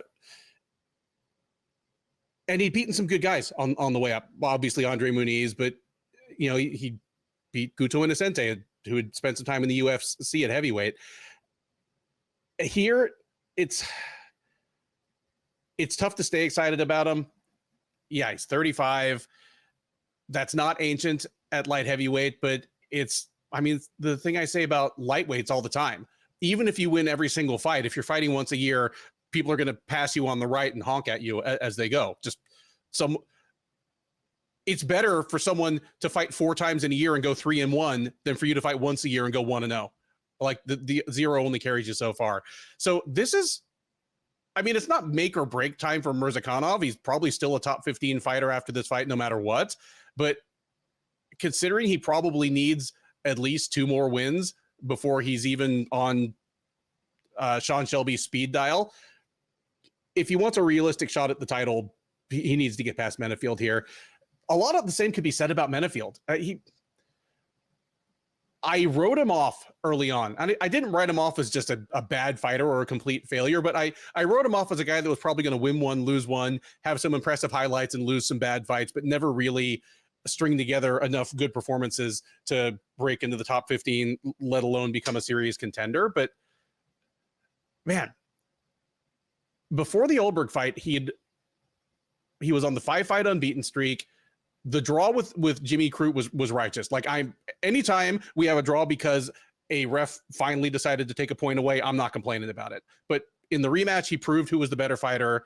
And before that, his last loss was to William Knight, but literally everybody on MMA Decisions, including me, thought he should have won that fight. Like, he should have been on like an 8-fight unbeaten streak going into the Ulberg fight. And if he'd beaten Ulberg, he would have been I think he would have been in the title picture.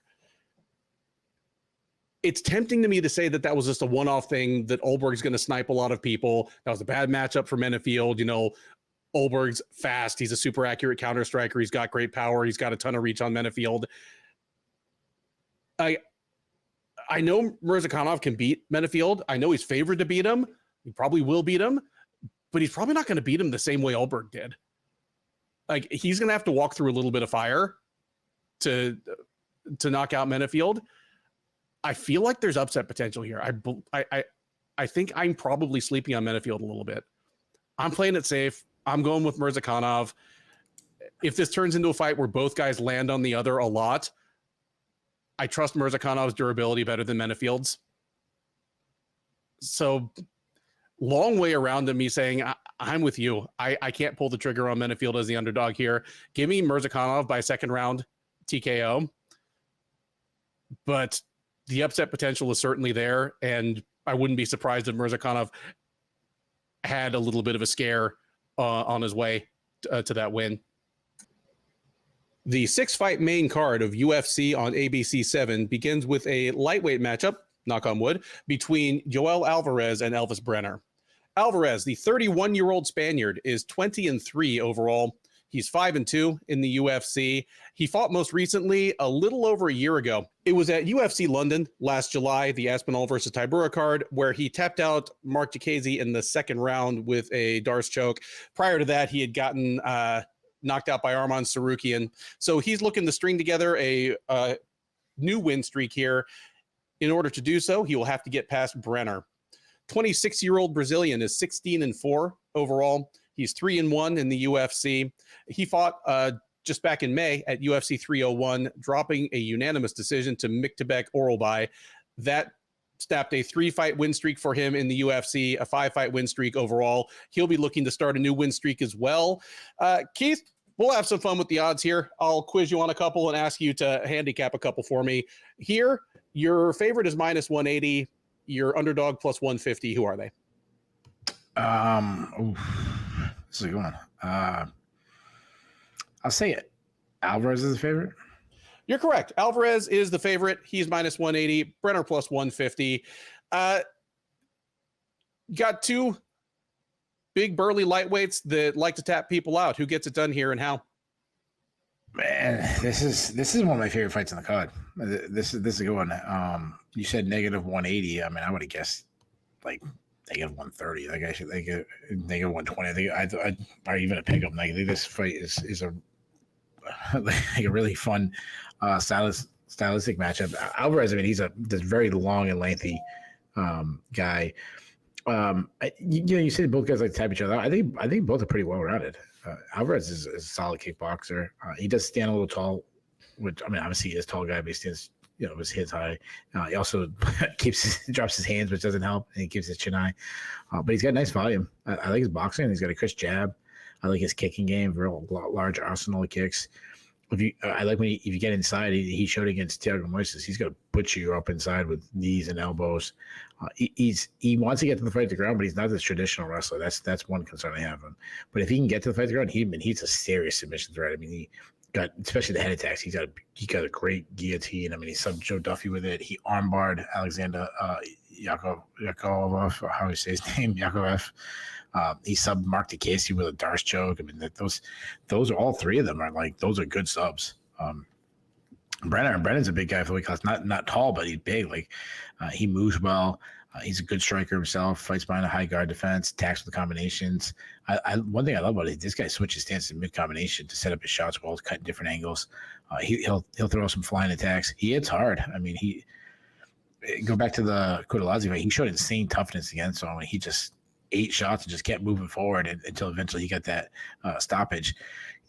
Against Orbai, he tried doing the same thing. I mean, he was getting tagged up and kept coming.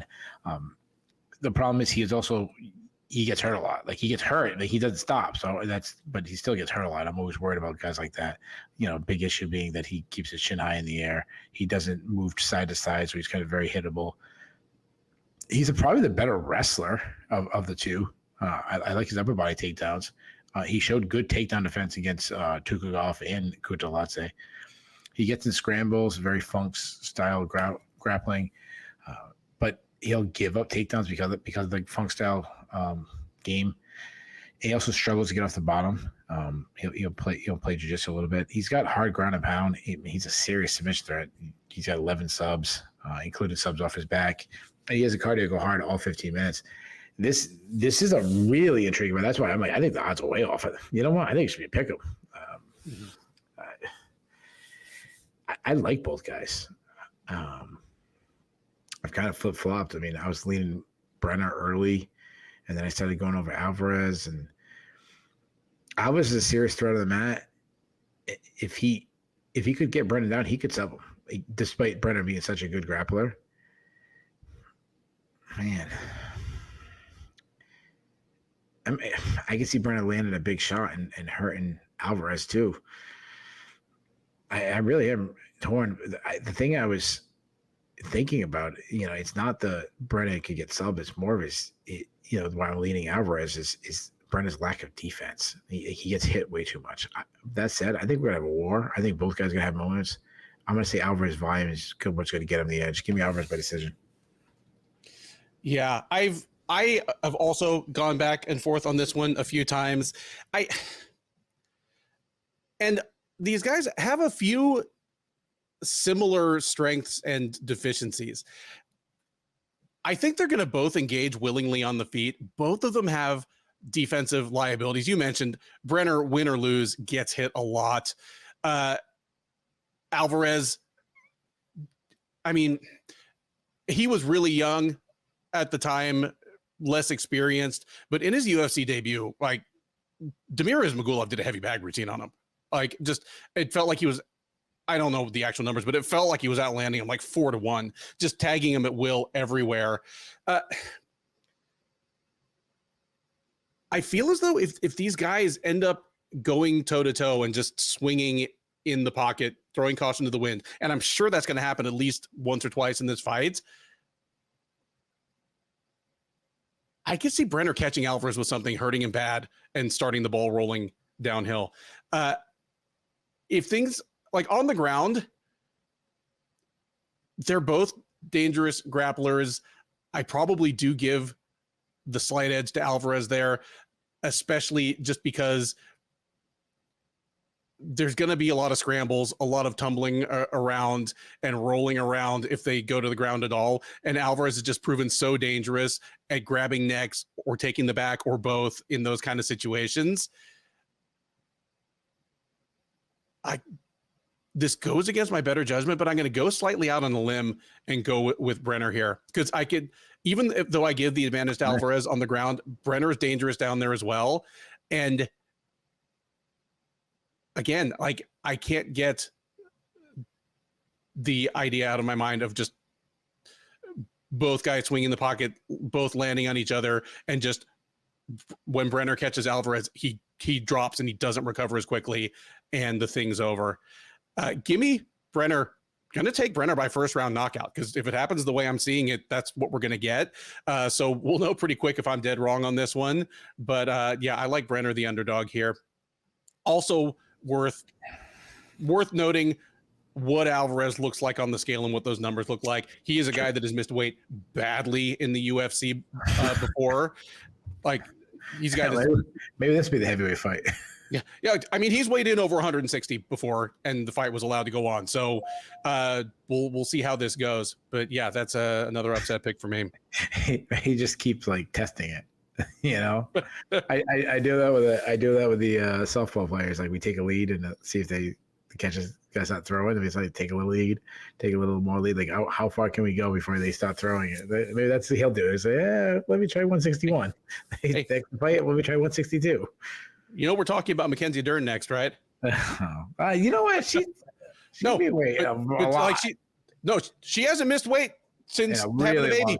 Yeah, but she's the original. Where it's like, if this fight wasn't in Brazil, I'd probably have to cut a few more pounds. But yeah, screw it. 122. Yeah. Next up on the UFC Abu Dhabi main card is a strawweight matchup between Mackenzie Dern and Lupita Godinez. Dern, the 31-year-old Arizonan by way of Brazil, is 13-5 overall. She is 8-5 since joining the UFC as a standout in both LFA and Invicta. She is on the first losing streak of her entire career. That's the bad news. The good news is that it's those two losses came against Jessica Andrade and Amanda Lemos, both top 5 women, if not top 3. So she's getting a little bit of a reprieve as she looks to stop that losing streak in the form of Godinez. 30-year-old Mexican by way of Canada, now by way of Mexico again. She's training out of Lobo Gym, is 12-4 overall. She's 7-4 in the UFC. She's coming in off a loss. She took on Verna Jandiroba back in March at UFC on ESPN, Blanchfield versus Fior. She dropped a unanimous decision there. Prior to that, she had been on a 4-fight win streak and made it into the strawweight rankings. She's going to look to keep and perhaps enhance her place there with a win over Dern. Keith, if you were laying out a beginning line for this one, who would you make the favorite and by how much? Oh, like you want to like this person by yeah, ask me on to put it, I'm or asking, you asking me to guess what it is? I'm asking you what you'd put it. Dern -120. All right, so this is the game that Keith excels at, apparently, because I've got Dern at -130, Godinez +110. Yeah. And I moved up by 10, same as Dern. We're good. Yeah. Yeah, Dern is just the slightest of favorites here. Godinez available. She's like, that's 10's close, right? They said it on the Shamil and Duffy show. I like both these women. I mean, when I say I like Mackenzie Dern, I feel as though at 31, she's pretty much a known quantity at this point. She's someone that when she originally came to Invicta and we knew that she was probably going to be in the UFC before long, I thought she might be someone who was going to take the sport by storm. I thought, and I wasn't the only one who thought, the UFC thought and hoped that she was going to be the next Rousey. You know, it was 2017, beginning of 2018. Rousey was just barely gone, you know, and they were looking for the next exciting, media-friendly, poster-friendly face of women's MMA. She had the chance to be it. She's not panned out into that, but neither has she been a complete flop. Like she's not a bust. She's 13-5. She's only lost to very good fighters. Like she's still only lost to top 10 fighters. And she's made incremental improvements in her game. When she came to the UFC, she was an elite grappler with poor offensive wrestling and non-existent striking and a penchant for missing weight. She's improved all of those things to a certain extent. The weight thing is no longer an issue at all. Her striking, I mean, it's still ugly. And her takedown game is not great, but she's made incremental improvements. And just, again, kind of like elite jiu-jitsu players that come to the game just either too late or without the physical gifts to develop conventional wrestling, kind of like your Damian Maia, Jussier Formiga types. She's come up with some relatively safe ways to try to get fights to the ground without leaving her chin on the artillery range. Like, she's never going to be a great striker at this point. She's never going to be a great defensive striker. She's never going to be even a good wrestler. But I think she's improved all of those things as much as was feasible, which I think is admirable. Godinez is a whole hell of a lot of fun. She's a good wrestler, a good athlete, strong as an ox. I mean, she's small for strawweight. She's got that. I mean, she's very strong, but it's in a small, compact form. She's not a great striker, but usually she throws good volume and brings her hands back up. And hell, those are two things that a lot of fighters never seem to master. So, I mean, that's something right there. I like her here in the upset. I don't think Dern is going to be able to get her down, at least not easily. Just, I think Godinez is too strong, too quick-footed, too good of a wrestler.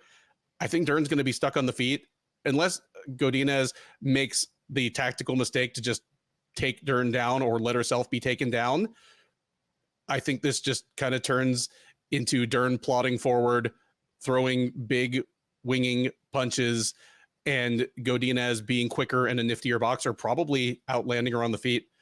It's a mild upset, but I'm taking Godinez here to win at least 2 rounds out of 3. I mean, this fight, it's funny for like highly ranked fighters. This is one that I'm not that interested in. You know, Mackenzie Dern, I like what you said. Like would you say she's 31? Mm-hmm. She is at what she is at this point. Like she's such a weak striker. I mean, every time I think she's shown signs of improvement, she takes a massive step back in her next fight. I mean, her hand speed is slow. I mean, she's got a little bit of power, but you know, it's not. You know, she's not cracking you like Jessica Andrade or anything like that. The only thing worse than her striking offense is her striking defense. I mean, she keeps her chin high in the air. To her credit, I will say this about Mackenzie Dern. You know, people can joke about her and say, "Oh, you know, she's not a great athlete," and they'll make fun of her accent and all this stuff. You can't challenge her toughness. She's tough as hell. She eats massive shots and keeps coming. I mean, when she's outclassed. I mean, go back to like the Jessica Andrade fight. I mean, she got smashed in that, but like she ate some huge shots and was still swinging hard. Obviously, she wants to get the fight to the ground. I mean, she's as decorated a grappler that we've ever seen. I mean, we're talking about 5-time world champion.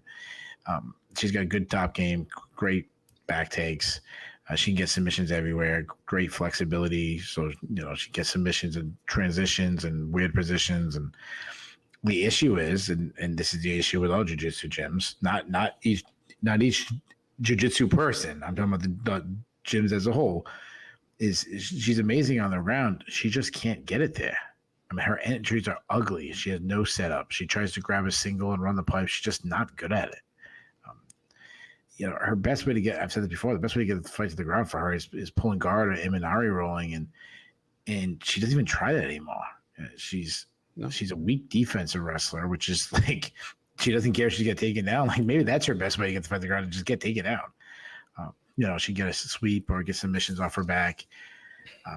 But the problem is she, like I said, she struggles to get it. She, you know, if someone overthrows a punch or something, she might be able to, or do a slide by or something in the clinch. But move on to Godinez. Godinez, you know, I've said before, she's a wrestler boxer. The problem is she has fallen in love with her boxing.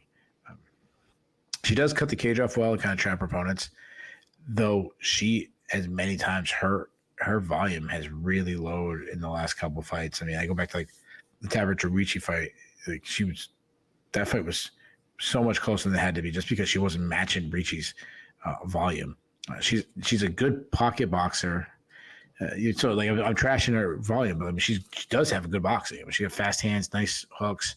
I love her straight right. She does have some good pop. Really steps into her shots. But the reason why I say she falls in love with her hands is, and then she's got good boxing. You'd be like, Keith, why is that a bad thing? The bad thing is because her wrestling is freaking great. You know, when she actually wrestles. I mean, she lost to Angela Hill, and again, that loss hasn't fallen off much. Or, you know, what you're saying, like it hasn't aged well. It has aged well, I should say. Yeah. You know, that's still a fight. Like stylistically, I think she should have won that fight.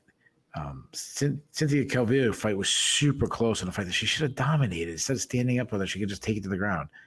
I mean, she's such a great. I mean, she's got technique and explosion. She's got great entries, super crazy strong. She grabs a limb and she goes flying, like very Jessica Andrade like.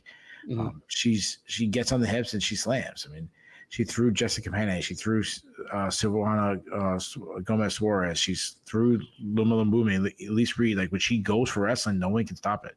I mean, I always go back to that Ariane Canalosi fight, a girl who's short, stockier, stronger than her, and she just was like taking her down like with ease. She hit that duck under on her. Godinez. Would it be fair to say Godinez's wrestling is a little bit like kind of like Carlos Barza's technique meets Jessica Andrade's kind of physical horsepower? Yeah, exactly. Like she's not Tatiana Suarez level of wrestling, but she's one tier down. I mean, she's one tier down, and the gap before the next tier is huge. Yeah, exactly. Like she can wrestle. She gets to fight the ground. I mean, she's hard to take down herself. One because of her size, but it's not impossible to take her down. I mean, especially when she's just throwing haymakers in the boxing. But when she gets on top, she's a good top game. I mean, she's very good at riding her opponents. Like, good at following the hips. She showed up some slick BJJ with that belly down armbar on Suarez. I mean, it's a while ago, but she also got that really good choke against Elise Reed. So I really think Godinez has all the ability in the world. I really believe it. Ready? I'm going to say something crazy that people like go say, Keith, stop with your love for wrestlers. I think she could win the title. Like, I think she's that good. I'm completely on board with you. Like, I just compared her to a cross between two former champs. Like, yeah. I think this is what you more or less got across. Basically, all of her UFC losses can be chalked up to her not playing to her own best strengths. Yeah, exactly. She's her own worst enemy. I mean, she doesn't get the best of her ability. Like, we just watched Belal Muhammad win the UFC title, and I was actually like, I was at a softball field, and someone asked me about, oh, well, how would we think about fights tonight? And I, I was a very casual person, and like, oh, just Leon should kill him, right? And I'm like, no, I picked Belal Muhammad to win, and he's like, how? And I just said, like, Belal Muhammad puts himself in the, like, he's not the greatest athlete, he's not the greatest striker, he's not the greatest runner, he's not all the things on paper he doesn't have, but he puts himself in the best ability to win. She is the complete opposite. Like, she has all the ability, and just she's her own worst enemy. That said, I think as long as she's somewhat defensive minding in her wrestling, this shouldn't be a close fight. I think she should smash Mackenzie Dern. If she plays a sprawl and brawl, doesn't like overextend on her punches, keeps everything straight, goes to the body a little bit, picks up the volume, doesn't just throw single strikes, this could be a shellacking. And what's going to happen? She'll probably lose because, and I'm pulling my hair out because I'm like Godinez, what are you doing? I'm going to go with it. I'm going to see Godinez finally does something, like finally realizes, like, what I'm worried about? She'll go, I never used my wrestling. This will be the one for fight. She'll like shoot for a takedown, which would be stupid. But if she sprawls and brawls, this should be a one-sided affair. So I'm going to say Godinez. Dern is so tough. She just tees off on Dern. Dern makes a decision. Give me Godinez in a lopsided decision. So we have a consensus upset pick. There is our consensus upset pick. Maybe our only one. We'll see. We head now to the welterweight division for a matchup between former lightweight interim champ and longtime contender Tony Ferguson against Michael Chiesa. Ferguson, the 40-year-old Southern Californian, is 25-10 overall. He's 15-8 since joining the UFC out of season 13 of The Ultimate Fighter. He is on a 7-fight losing streak, tying the all-time UFC record with fellow former lightweight standout BJ Penn. He will move into sole possession of that record if he loses on Saturday. Here's hoping, well, I don't hope either guy wins, but here's hoping that if that happens, he at least retires. Anyway, he's lost 7 straight fights, fought most recently back at UFC 296 in December, where he dropped a unanimous decision to Paddy Pimblett.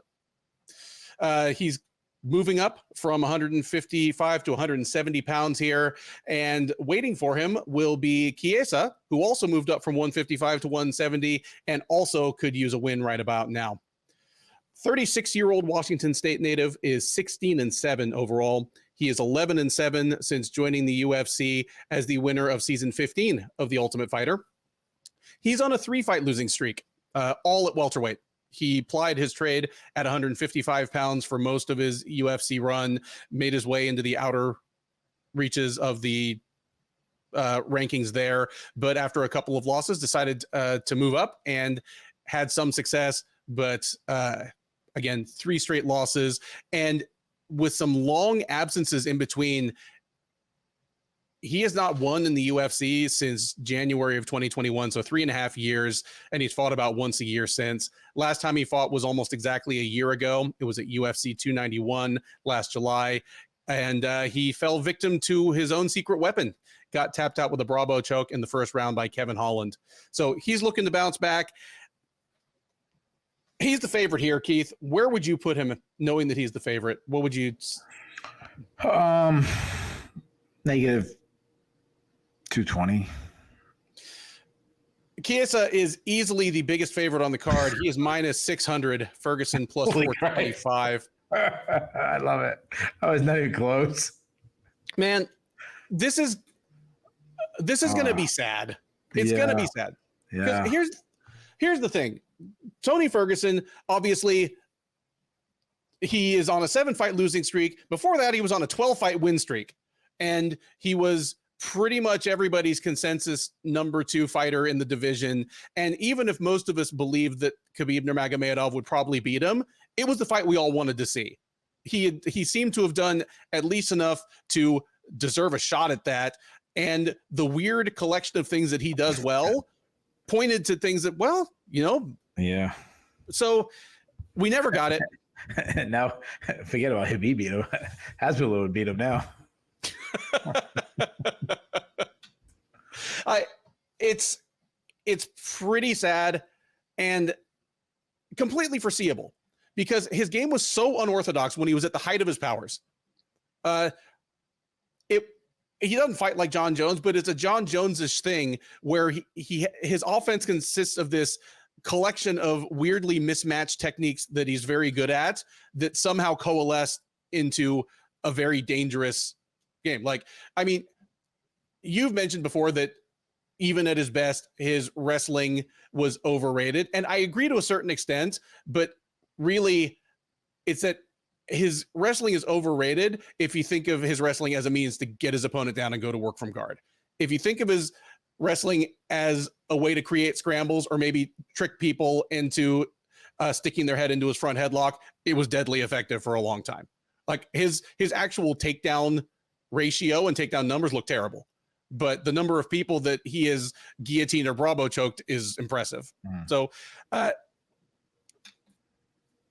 his offense his striking offense at his best, it made the best use of his body type because he's long and lanky, long limbed, and just everything about him is sharp corners and angles.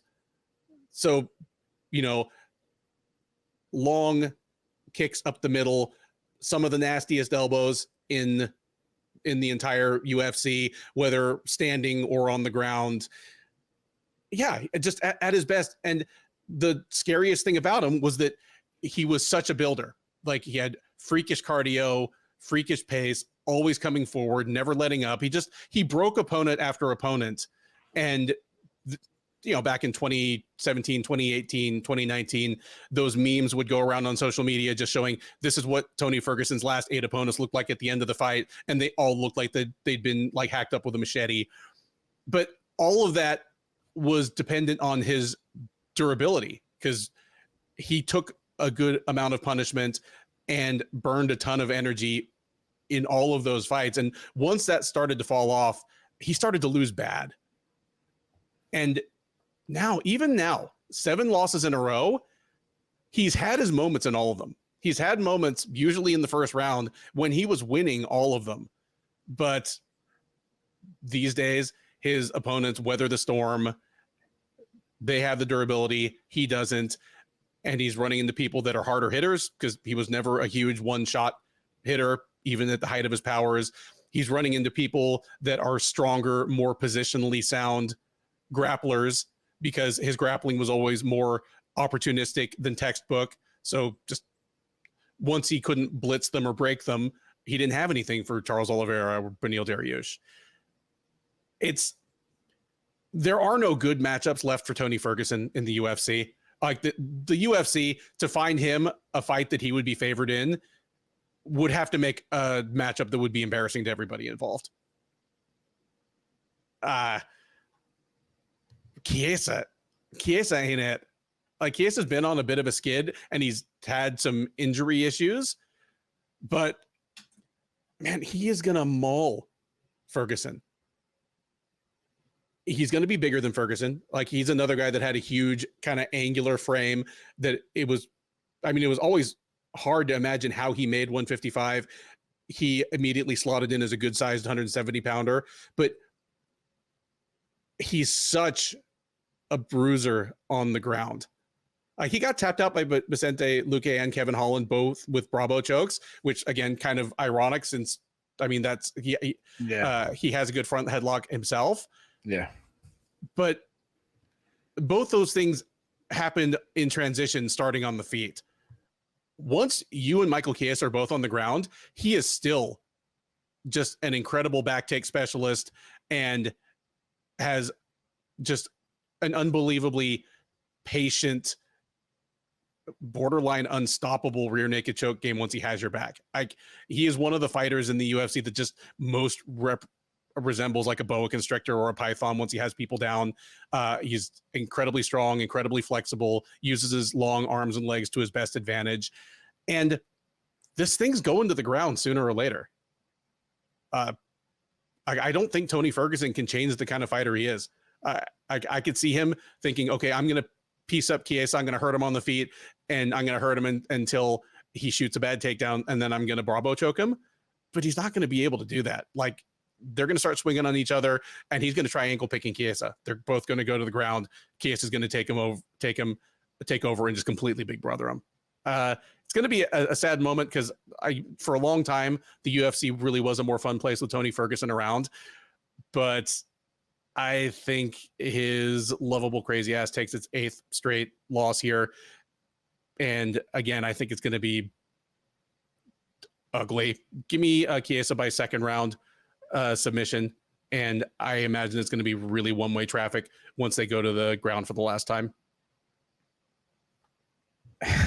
This fight, it's like watching like grumpy old men fighting. I mean, Tony Ferguson, you mentioned he's lost 7 fights in a row. Do you think he knows that he's lost 7 fights in a row? If you asked him, like, he probably thinks he's getting a win and he's getting a fight for the title next. I think if I asked him about it, he'd get really mad, and I'd be legitimately like worried about my safety. Yeah, he'd be saying like champ shit, like champ shit only. Yeah, champ shit don't lose 7 fights in a row. Yeah. I mean, I don't know how to say this any other way than the dude is completely shot. I mean, don't get me wrong. He's had some moments of success during this fall. I mean, he hurt Gaethje. He won the first round against Michael Chandler. He hurt Bobby Green. He was, somewhat competitive against Paddy Pimblett, which looks better. He works behind a jab. He throws a lot of power shots from weird angles. He does a lot of spinning shit. A big concern I have is he used to beat guys with volume, and his output just is not there anymore. And the bigger issue is that he's always been a guy that get hits easily. Even in his prime, you could like tee off on him. He just doesn't react to the shots well anymore, and he's always get hurt, but he would find ways to recover. He doesn't recover like he did back in the day. He also keeps his hands low, so makes it even easier to hit him. He'll throw like a teep kick with his hands straight down. Like he'll eat a punch down the middle just to land a teep kick. He doesn't check leg kicks. I mean, Gaethje and Charles Oliveira just went to town on his legs. You mentioned his grappling. Like, I've always thought it was overrated. His wrestling just isn't good. You said it's it's a funk style wrestling, kind of keep his scramble going. But he'll lose positions. And I said this last time out. He looks like a JV wrestler that just watched the college match and was like, hell, let me try that, and then just rolls all over the place. And it's just not good anymore. He likes to look for subs in transition, so it's fun, but he's a terrible defensive wrestler. I go back to like even his prime. Kevin Lee took him down and mounted him. Charles Oliveira and Beneil Dariush made him look like he never put on a pair of wrestling shoes in his life. Dude, I thought Dariush was going to break one of his limbs because he was too tough to tap. Yeah, I was sure that we were about to see like an arm snap or something. Yeah. Sorry. But knowing Tony Ferguson, he probably doesn't feel his arms or something, His get-up game is non-existent. I mean, he was subbed by Nate Diaz. He was subbed by Bobby Green. I've said this before about him. I'll say it again. Besides all his losing and his skills going, like, people need to be talking about his mental health more. The dude's just not right. It's to me, it's obvious. Like it's to me, it's criminal that he's still fighting in the UFC, booking him in fights. Chiesa, I'll say this: like, I had the line closer than Vegas, obviously, and that is like not an endorsement of Tony Ferguson. It's just I'm a little worried about Chiesa. like he might be shot. I mean, he looks really bad recently. I mean, he's 36 himself. He's had tons of injuries. He hasn't won in 3 years. Like he's 36, but with all his injuries and stuff, he's an old 36. Now, he's a southpaw and on the feet, he's got some good output, but all his striking is to force his opponents back towards the cage so he can get the takedown where they can't really sprawl out and get their hips back. He has this very unorthodox style of striking, kind of just wings wild shots and really telegraphs his shots. I mean, his striking has always been pretty bad. And the bigger issue is similar to what I said about Tony Ferguson. He isn't reacting to strikes well anymore. Go back to the RDA. RDA trashed his legs, and he didn't check any leg kicks. Now, obviously, we know with Chiesa what he is. He wants to get to fight the ground. When he gets close to the shooting range, he's going to shoot immediately. His entries aren't great, but he has those long arms and limbs where he can just get a leg and just find a way to get the fight to the ground. If he gets his arms wrapped, he's very physically strong. He just folds their legs in and he gets the takedown. He also has no issue using his size, working the clinch. He loves those grueling type battles. He'll look for step over the side, Hoist Gracie style, trip takedowns. Pretty good at winning scrambles. He also has, not to the Tony Ferguson extent, but he has a little bit of funk style to his game too. Obviously, he's a submission. He's got 11 subs on his record, but you mentioned it. He's an offensive submission threat, but he's obviously there's no such thing as defensive submission threat. But I mean, I should say he's an offensive grappler. His defense isn't the best. I mean, he's been subbed. I mean, he gets subbed by Pettis. He gets subbed by Luke and Kevin and Lee.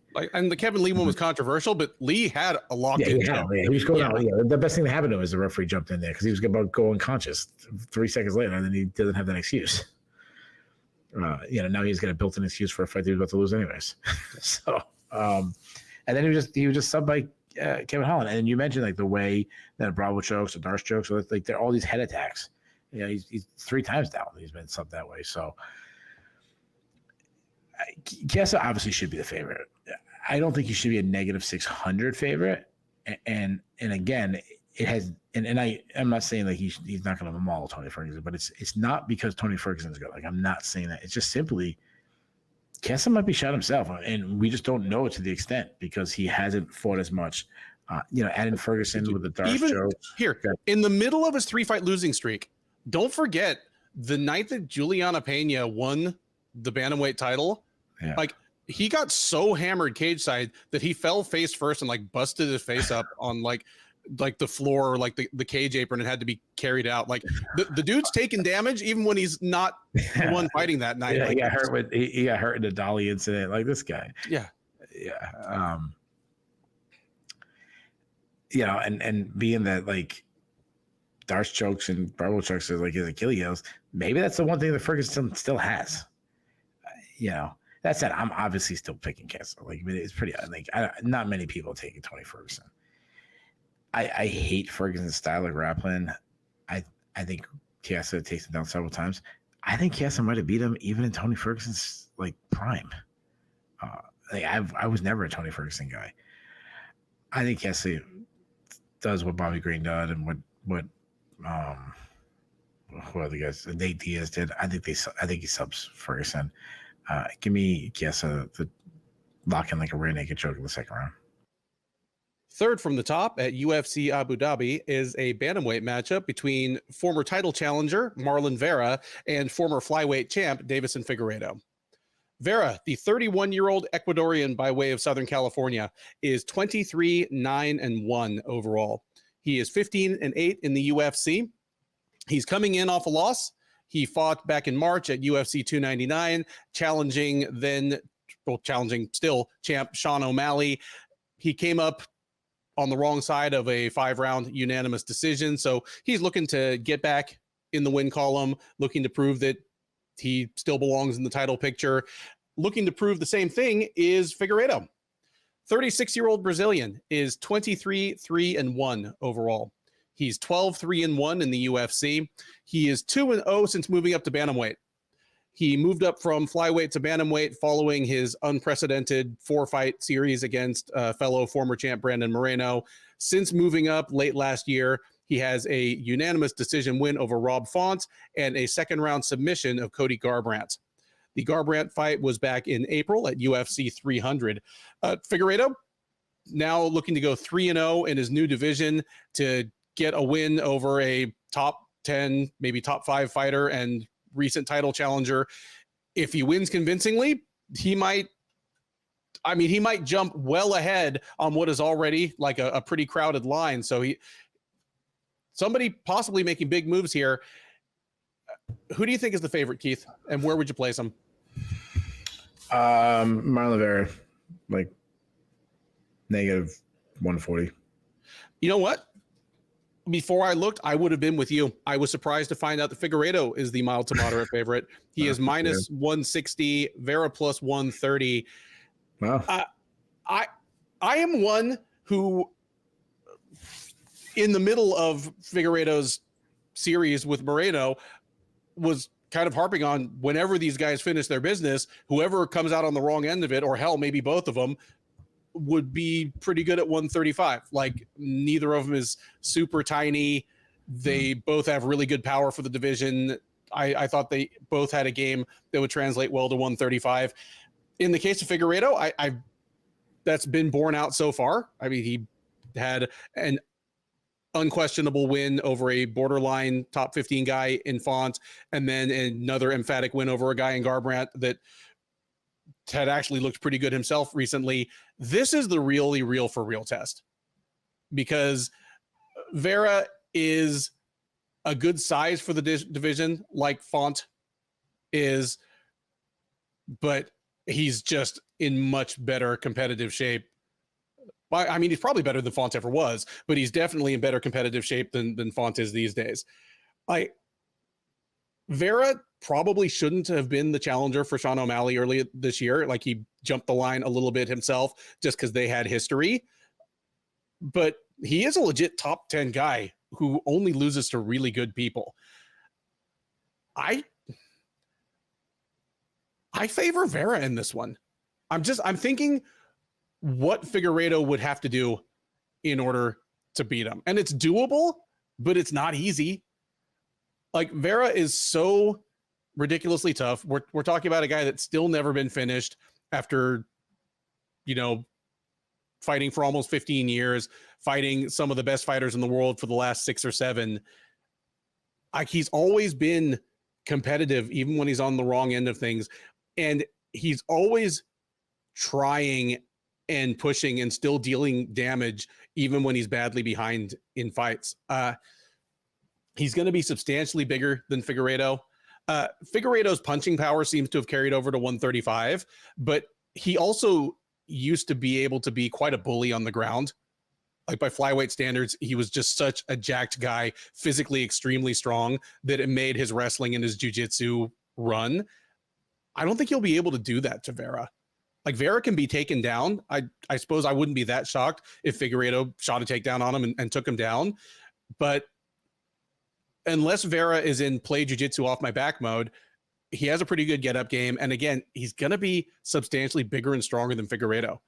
Like, Figueiredo, to win this fight, he's going to have to win at least 2 rounds out of 3, either by outlanding Vera on the feet as Vera is marching forward, or take Vera down and put him in perilous situations and get ground and pound in before Vera either sweeps or escapes. I just think that's an uphill battle for him. Give me Marlon Vera to win a decision here. My guess would be by winning at least the second and third rounds and just kind of pulling more and more comfortably ahead as they go along. Even though Figueiredo theoretically should have a better gas tank now that he's at 135 and in 3-round fights instead of the flyweight in 5-round fights, just 3 rounds of dealing with Vera's pace and wearing Vera's weight in wrestling and clinch and grappling situations. I think Vera's the one who's going to be building and pulling away as this fight closes out. Yeah, give me Marlon Vera to at least put a serious damper on the Davison Figueiredo bantamweight experiment. Yeah, this is a really good fight. I want to give a little bit of a warning. So, obviously we try to dig as deep into cards as as anybody. I mean, I really think in the world, no one goes as deep. I'm sure there's somebody out there, but you know what I mean.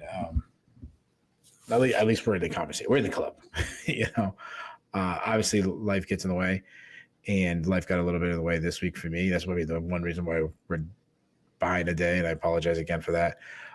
So, because of that, I didn't get to dig into this fight as much as I would have liked to. And it's, it's more of, strategic when I'm looking at the people. Who do I have a read on? I mean, these guys, I broke these guys down a lot. So I'd rather spend a little bit more time, and it's as painful as it is sometimes, looking at some, and not in this case, but this card, but looking at some newcomers or people I don't know as well. So I just want people to know that this is the one that I'm a little disappointed I didn't get to dig into. Let me ask you that. So I think the UFC wants Figueiredo to win because, newer guy in the division. Who's sure? Okay, yeah, I'll just leave it at that. I'll say this. I think the odds are all what I said it as, and I think it obviously has to do with their last performances. But I think what's happening is they're looking at a guy coming off a loss and one guy coming off a submission win and going, "Oh, he beat Cody Garbrandt," not thinking where Cody Garbrandt is, and then Marlon Vera said, "Oh, he lost. Yeah, he got smashed by Sean O'Malley." They're like, wait, he lost to the champion. So, I think that's really skewing the lines. Yeah, I think it's a little disrespectful of Marlon Vera. Figueiredo is a really good athlete. But that says, I still don't think he's a prime Figueiredo. I think I think the fourth fight with Brandon Moreno was a fight that really showed to me decline. The two guys he's so far fought at bantamweight, they were challenges, but I don't know if they've proven to me that he's not in decline. This would be the fight if he can get by Marlon Vera. And Fonts and Garbrandt both looking pretty shot themselves, so it would be harder for him to exactly. Yeah, he's less shot than these guys. I don't believe Marlon Vera is shot. So if he can get past Marlon Vera, then I'll be like, wow, we really do have a contender in the division. What he does good. He's a pressure counter striker who draws out attacks well with feints, a very slip and rip style. Sometimes he doesn't have the best volume. I go back to the last fight against Moreno, which I thought was his, recent memory, his worst performance. He threw a lot of single strikes in that fight. To his credit, his volume has been much better at 135. So, getting that extra water in him is a good thing. He can fight at both stances. I've said this before, he kind of reminds me of a Vanderlei Silva type where he holds his ground, just throws wildly, hoping he's the one who connects first and harder. His punches are loopy. Kind of, sorry, I'm a little loopy. I'm a little loopy myself. But they land at weird angles, so they're hard to defend because of that. But what I like, some of his best punches is when, I'll say this: he throws these loopy punches, so he doesn't have to. He's got power, and because he throws them at right angles, are the ones you don't really see coming. But when he cleans it up, when he tightens his stuff up, his straight right is a really good punch. He showed up his hooks in his last fight against Cody Garbrandt, which was good. I think he's shown that he still has power. I don't know if it's going completely like what it was at flyweight, but the power is not as big a question mark as it was before he joined the division. I like when he gets inside, he'll throw elbows, when he gets in close range, which is really impressive. He can also strike while backing up, which very few people can do. The issue is he's always been hittable, and now being at 135, guys hit harder, and he keeps his chin high in the air. He can battle and clinch because he's very physically strong. Again, at 135, he doesn't have that as big of a physicality advantage that he did down a division. He can wrestle, though it's more opportunistic. It's not like his go-to first game plan. But his entries are fast. I mean, he'll lower his level in an exchange. He will sometimes shoot, especially I know I keep bringing up Moreno fights, but he's fought Moreno 4 times. But so obviously such a big portion of his career and recently too. He will shoot from distance without setting things up. He's not the best defensive wrestler. Moreno took him down a lot. But I mean, we've talked about Moreno is a very good grappler. Yeah. He struggled to get off the bottom against Moreno in his last fight. He is a submission threat, though, especially head attacks. He's got good guillotines. I mean, he caught Alex Perez in their title fight. He caught Tim Elliott recently. He's got good back takes. Moreno hurt him a bunch, which really makes me question his durability, and that it might just be over. But so far, in the 135, he hasn't been hurt so much. So just having that extra water, there might be the difference. And one thing I like about him is he has so much experience. I mean, he's fought, he's defended the title at flyweight so much that he has a lot of 15-minute experience. I'm sorry, 25-minute experience. So 15 minutes should be nothing for him. It should be pretty easily, despite being aged. Marlon Vera, I mean, long, lengthy striker, southpaw. He's a volume striker that gets better as the fight goes on. Other than the Corey Sandhagen fight, that was one fight that the volume never increased. But historically, he's a builder, and also that has to do with historically he's such a slow starter. He's known for constantly losing the first round. When he gets going, though, he's marching forward, pressing the action. When he's moving forward, he's a much better striker. We saw against Sean O'Malley, he struggles with cutting the cage off, though. He kind of just chases or follows. It's something he needs to clean up. He has big power, though. I mean, he dropped. Everyone remembers him the way he knocked out Dominic Cruz, but he also dropped Dominic Cruz 3 times in that fight before that. He's got a great kicking game, mean kicks. He has, seems like everybody on this card. He has a lot of defensive issues. Very hittable. Keeps his hands low. I mean, Corey Sandhagen looked fantastic against him. Sandhagen was picking him apart of his wheel. Sean O'Malley in their rematch was having a field day with him. But to his credit, you mentioned he hasn't been stopped. He's got a granite chin. Guys have hit him with big shots, and it doesn't even seem like he gets hurt. He can sneak in a takedown himself. Not a wrestler at all, but he can stick one. And he's actually probably a weaker defensive wrestler, more like a grappler though. If he gets on top, he's got like ground and pound. He also has like a mean streak with him, what you see in his fights. Strong BJJ, has some good back takes. He's a submission threat. I just talked for a really long time for a fight that I said that I didn't do as much research as I wanted. A lot of those old notes I've had on these guys. This is a fantastic fight. I do think Figueiredo is better, and if it was his prime, to me, I feel like this would be a really bad stylistic matchup for Marlon Vera. But the big question is the durability still there? If this was a 5-round fight, I think despite me saying earlier that Figueiredo has the 25-minute experience, but I know Vera just, he's fought a couple times over 25, but title fights and all the big fight experience that Figueiredo has, that despite me saying that, I think I'd favor Vera. But being it's only 3 rounds and Vera has this innate ability to give away a round, really Figueiredo only has to win 1 more round and hold on. I really see what you're saying with Marlon Vera, and it would not shock me if Marlon Vera just starches him. I'm going to say Figueiredo finds a way to win a second round. Maybe gets a takedown or 2. Wins a close round. I thought I was taking an upset. Apparently I'm not. You are. I'm going to say Figueiredo by decision. And a very, very close fight. That brings us to the co-main event of UFC on ABC 7, a middleweight matchup between Sharbudin Magomedov and Michal Oleksiejczuk. Magomedov, the man that we will call Shara Bullet from here on out, 30-year-old Dagestani, 13-0 as a professional, 2-0 since joining the UFC last year. He debuted with a unanimous decision win over Bruno Silva, came back in June at UFC on ABC 6, the Whitaker versus Alaskarov card, and knocked out Antonio Trocoli in the 3rd round. He will look to continue building the considerable hype around him. In order to do so, he's going to have to get past Oleksiejczuk. 29-year-old Pole is 19-8 with 1 no contest overall.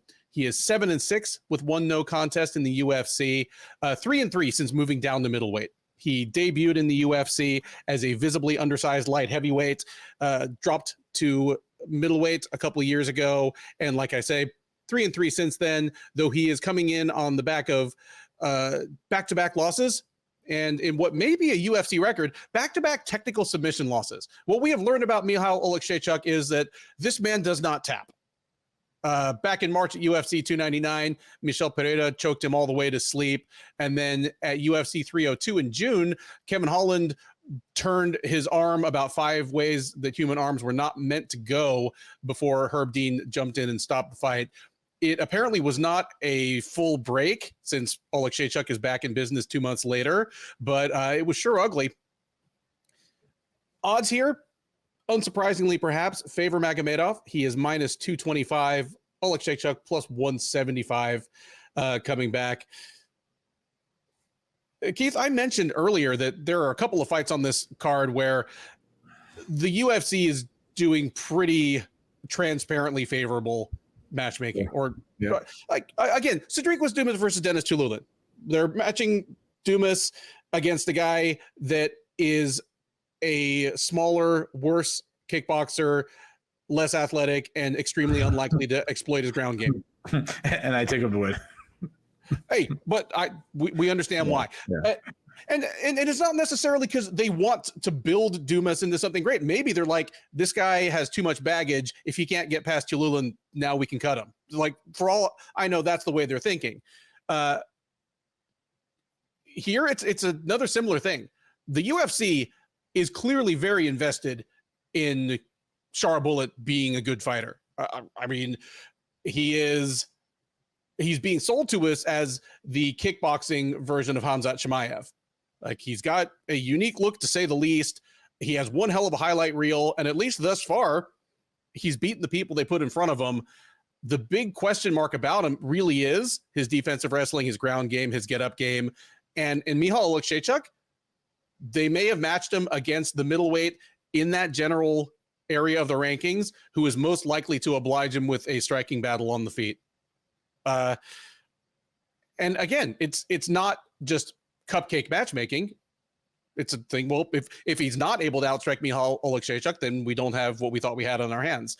Tell me what you think of the matchup in general, and then who you think wins and what the fight looks like. Yeah, I think it's a good matchup. I mean, Charbullet has a lot of hype. My issue, and I kind of said this to you a little bit off the air before you started breaking this one down. I understand the marketing sense. Like, I've always talked about the marketing of the UFC, and I tend to say, when it comes to like a purist in the sport and the you know, what am I looking at, like the entertainment factor, who to hype. I tend to actually, for someone who's a hardcore, lean understanding why we want to promote this way. That said, this shouldn't be the common event. I mean, right before it, you have Marlon Vera, who just fought for the title, and Davison Figueroa, a long reigning flyweight champion, or a multi-time flyweight champion. Like, that should be the common event. You know, putting a guy, and this is not bashing him. I understand the hype. I mean, he's extremely exciting. He's got the look. He's a scary looking dude. He's got people talking to him, good or bad. And he looks like a villain, you know. And he's in this region that's going to cheer for him. I just, over Vera and Figueroa just seems nuts to me. That said, I mean, Charbullet, he's an insane athlete. I mean, great striker, loves to work from distance, really fast hands, great jab. He attacks with combination. He's got massive power. I mean, he's got 10 TKOs. He's very he gets him out of there fast too. I think 7 in the first round. A very good kicking game, mean calf kicks. He throws up like he likes like little hook kicks and question mark kicks, and he'll throw an axe kick out there, mean body kicks. The only thing about his kicks is they're super fast, but he'll throw them naked. He won't set them up sometimes. My favorite part of this game is his stepping knees. When he gets in close and he starts throwing those. He also throws them defensively. If he knows you're going to shoot on him, he'll start throwing knees up the middle just to kind of show you what do they call it? The cost to entry, or what does she say? Advertise the price of admission. Yeah, it's a little bit of that going on. His offensive wrestling is just, I mean, it's not there. His defensive wrestling is weak. I mean, he's a horrendous, I shouldn't say weak. He's a horrendous defensive wrestler. I mean, after his last fight, Bo Nickel said he wanted that matchup. Could you imagine what Bo Nickel would do to this guy in the wrestling department? Well, and that's assuming Bo didn't just head kick him. Well, yeah, of course. Yeah. I saw someone on Twitter talking about Sharpu, improving his takedowns. He stopped the takedown from Tricali. He forgot that he also got taken down by Tricali. And then another time he was getting taken down, he grabbed the fence to stop a takedown. Dude, you might, maybe not this matchup, but if he gets matched against a grappler, you might as well do it again. You're better off losing a point in the round than getting taken down to sub. So just go for the fence grab. Not a bad defense at all, I guess. If he gets taken down, though, he looks helpless. He can't get up. He can't get back up. He's actually probably better with his striking off his back. Like that's what we saw in his last fight. He's taken down. He's thrown like elbows from the bottom. Olasechuk, he's a southpaw. Pretty good output on the feet. Constantly marching down his opponents. Really good at forcing his opponents back onto their back foot and cutting off their escape routes. He bursts forward with combinations. He wings his shots a little bit. He loves his overhand left, which he uses to close the distance to get to the pocket. He also throws a lot of overhand rights. He works the body really good when he gets inside, though. I like his power. He's got pretty good power. He dropped Kevin Holland with a good shot. The problem is he's all offense. He trusts his chin and he just walks through shots. Michel Pereira just smashed him with body shots. That's a loss that is aged really well. I mean, not how it lost and how quick he lost, but just still like Michel Pereira is a nice run. He has improved his wrestling a lot since he's joined the UFC. He's at the point now he'll mix a takedown in here and there just to kind of keep his opponents honest. But he's still a weak defensive wrestler. Not much of a get-up game. He's been subbed a few times in the past. I mean, he looked like amateur in the grappling in his last match against Holland. He just put his right arm right in position to be armbarred. So as far as prediction goes, Magomed, he's amazing on the feet. There's no doubt about it. He really is. The issue is this isn't kickboxing. This is MMA. I think Osage's just going to take him down. I think Osage's just going to land hard shots on the top. I think Osage's is a little underrated with his wrestling. I think midway through the second round, he's going to land some hard ground and pound. I think it's going to be too much. I want to say Osage pulls the upset. Give me Osage by second round TKO. I love the pick. Here's the thing. Like, I'm not rooting for either guy in this case. Like, I've enjoyed Olasechuk's run. I have no feelings one way or the other about Shara Bullet, but I do think the middleweight division is a more interesting place for as long as he keeps this win streak going. It's better for the UFC if he wins. Yeah, sure it is. It's better for our recap show if he wins. It's better for absolutely. And if Olasechuk puts an honest effort into taking him down, I think you'll be able to. Like you mentioned, Shara Magomedov's takedown defense.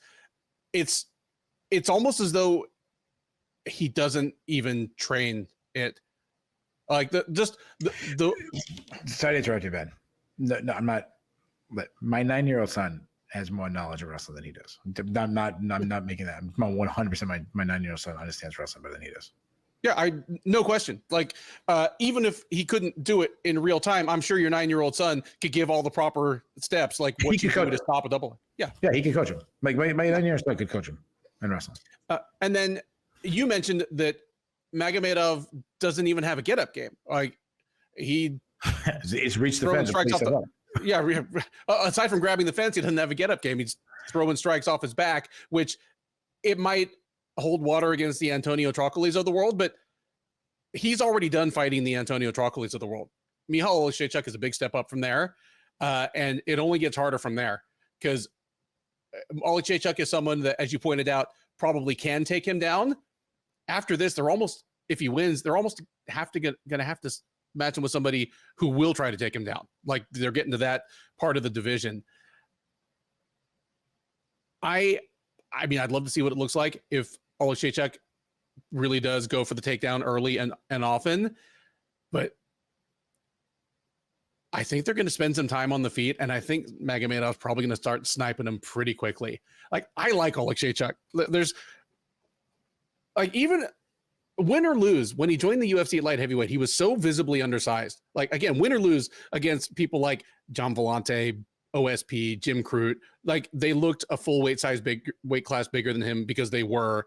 I mean, he's still not particularly big for 185, but he's got good solid power in his hands in either division. I think he's gonna spend too much time trying to box with Charbullet.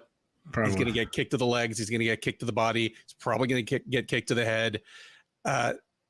Oleksiejczuk pounding Magomedov out on the ground late first round or sometime in the second round is definitely a possibility, but I'm leaning with it not getting there. Give me Magomedov to tag Oleksiejczuk up early, often, and hard, and he gets a knockout in the first round, and the hype train just kicks into a whole other gear. And the UFC starts really figuring out how they can get this guy able to fight in North America. With that, we come to the main event of UFC on ABC 7. A bantamweight matchup between Corey Sandhagen and undefeated rising contender Umar Nurmagomedov. Sandhagen, the 32-year-old fighting out of Denver, is 17-4 overall. He's 10-3 in the UFC. He's on a 3-fight win streak. That's the good news. The bad news is that the most recent of those was almost exactly a year ago. He has been on the shelf for a little while with some injuries. But last time we saw him in the cage, he was in the headliner of UFC on ESPN 50, where he took a one-sided unanimous decision over Rob Font. Prior to that, he had headlining wins over Marlon Vera and Song Yadong. So he is on quite a streak since he ran into a speed bump in the form of former champs TJ Dillashaw and Petr Yan like 3 years ago. He will look to make it 4 in a row, confirm that he is definitely still a title contender against Nurmagomedov. 28-year-old Dagestani is a perfect 17-0 as a professional mixed martial artist. He's a perfect 5-0 since joining the UFC a little over 3 years ago. His most recent appearance was back in March at UFC Fight Night Rosenstrike versus Gaziev, where he took a unanimous decision over Beksat Almakhan. Prior to that, he had a first round knockout, nasty like body shot knockout of Hani Barcelos last January. Odds here favor the Dagestani pretty heavily. He is minus 300. Oh, that's nuts. Sandhagen plus 240. I'm not surprised that that's your reaction, because that was my reaction too. It's not that Corey Sandhagen is unbeatable. Like, he's beatable, but in the UFC, who were his losses to? He's lost to Aljamain Sterling, went on to become champ. TJ Dillashaw in a very close fight. Former champ. Petr Yan in another close fight. Former champ. Aside from that, he's beaten everybody. Like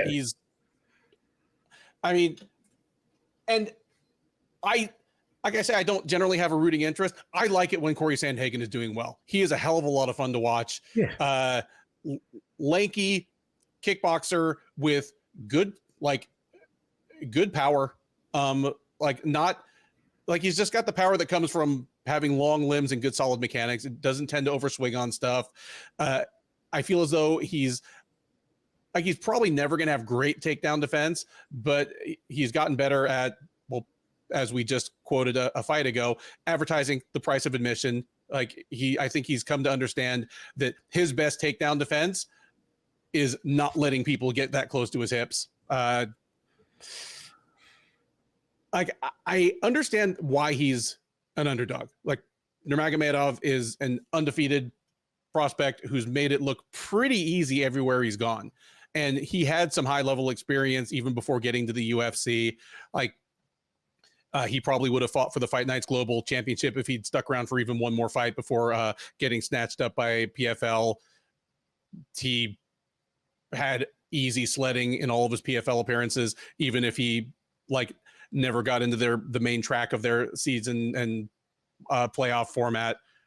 He's looked like the real deal for many, many years now, and he's still not even 30.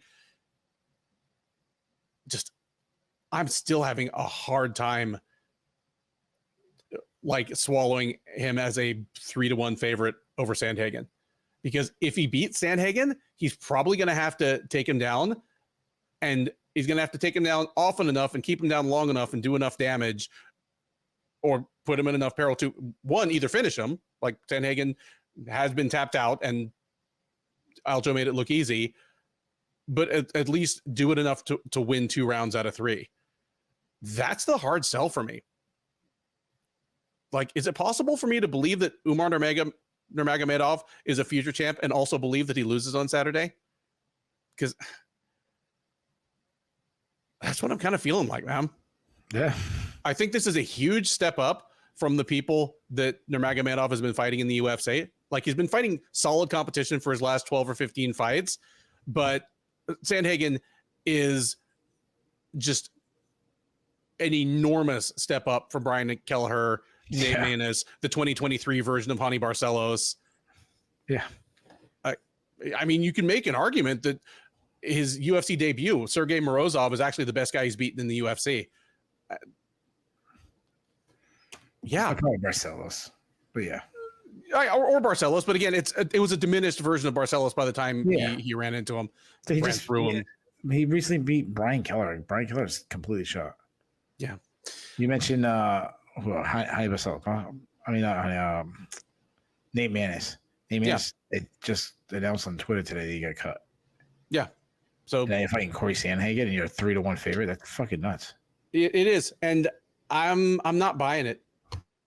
I'm guessing that Nurmagomedov, who again on athleticism and skills is probably the best of the guys that get advertised as, Khabib's cousin. Sure. Like, it's either him or Usman Nurmagomedov over in Bellator / PFL. Yeah. Those are the two studs.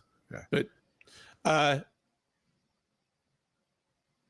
I think Sandhagen gets this one done. Give me Sandhagen to win at least 3 rounds out of 5 just by being able to stay on the feet. Nurmagomedov is a very competent kickboxer himself, but short of super elite strikers, not many of them have been able to give Sandhagen much trouble. He's going to have probably a pretty substantial reach advantage. He's good at using it. Give me Sandhagen to kick, jab, 1-2, Nurmagomedov, probably hold his own surprisingly well in whatever clinch sequences there are. And while I do expect him to get taken down a couple times, and there'll probably be at least one round where it's 10-9 bordering on 10-8 because Nurmagomedov's on his back for like 3.5 minutes. Give me Sandhagen to make it to the end of that round, whenever it is, and end up getting some, 48-47 decision that maybe even turns into a splitter because we get some weird judge over there in Abu Dhabi. But give me Sandhagen in what I guess is a pretty substantial upset. Yeah, nice job, man. This man, I thought you were gonna ask me like set the line on this one. I was gonna have it like I was sitting there thinking, and I was like, man, who's a favorite? I was gonna do one of those like there's no favorite, like Sandhagen -105, Nurmagomedov -110. Mm-hmm. Like a true pick 'em for neither guys. Like who is this dude beaten to deserve to be a 3-1 favorite over Corey Sandhagen? It's the magic power of the 0 in the loss column. If he was 17-1 and had a meaningless loss in Russia in 2017, this would be. I think he'd be a 2-1 favorite. But hear me out. If his last name wasn't Nurmagomedov and it was some other Russian last name, Sandhagen would be the favorite. But we're saying that as people that believe in Nurmagomedov. Oh yeah, absolutely. Yeah, like I'm not dogging the guy. I'm just saying, like, this is if he absolutely if you told me one guy absolutely like dog walks the other guy, I'll say, oh, Nurmagomedov just fucking smoked Sandhagen. Yeah. Like it's like you said that you're picking him to lose, but he still win the title one day. Absolutely. Like he has that kind of potential. So it's just this is Corey Sandhagen. Corey Sandhagen is freaking good. He is. I mean, he's a long and lengthy fighter who's a great athlete, great footwork, very fluid, very like Dominic Cruz style where he flows between his stances and uses feint setup shots, kind of just touches to save his energy. Which some of the best variety you'll see in MMA, constantly attacking with different combinations, good at cutting angles and giving different looks. I like how he's added a lot of body work, mean knees inside, really good kicking game, nice calf kicks. He's a guy who mixes his striking and wrestling in combinations together. Like he'll throw a punch and kick and then follow it with a shot. I mean, probably because he's not built like a wrestler. Long lengthy guys, you don't really think wrestlers. I guess Bo Nickel, but generally speaking, you think of like short, stockier, Chad Mendez, Dennis Bermudez looking dudes. That's not him, but he's a very underrated wrestler. I mean, like what he did at Rob Font. I mean, he had an injury and just wrestled Rob Font, and there's nothing a top 10 guy could do. He's good, good at winning scrambles. If he's taken down, he's got a good get up game. I mean, Tiuliulin took him down a couple of times, and he just popped right back up to his feet. Like everyone will pick up, other times early in his career, but I mean, he's a completely different fighter. Like getting completely out grappled. You got to be a special grappler, which Nurmagomedov could be. I mean, Nurmagomedov, he's an incredible athlete. There's no doubt about it. He's fast. I mean, he's elusive. He's got good footwork. He's also constantly switching stances. They're going to be both. It's going to be a lot of like mind tricks going on the feet. He has this like Taekwondo style, so he's a little more bladed than Sandhagen will be. As far as boxing, I mean, it's very basic boxing. Like he's got some power. It's all his kicking game. He's got a great kicking game. He's got kicks to all areas of the body. Throw like question mark kicks. He's a great wrestler, though. I mean, blazing fast entries. I mean, he's really good at hiding his entries too. Like he'll follow up his strikes into his shots. Like I saw his last fight, he threw a jab and followed right into an entry. He hit Nate Maness with one of the sweetest body lock trips in the ALC. It was great. Good top control. When he's on top, he constantly working to get to a better position. Obviously, I mean, cuts right through his opponent's guard. Mean ground and pound. He has a submission threat. He has 7 subs on his record. To me, man, I'm so intrigued by this main event now. Like I already was super pumped for it. And then you add in the disrespect from the betting line got me more excited. You taking Sandhagen got me a little more excited. And it's hard to really know where Nurmagomedov is because of what it reminds me of? This reminds me of, and we don't do a lot of, we'll do a lot of like pro wrestling references. I'm gonna give you a baseball reference.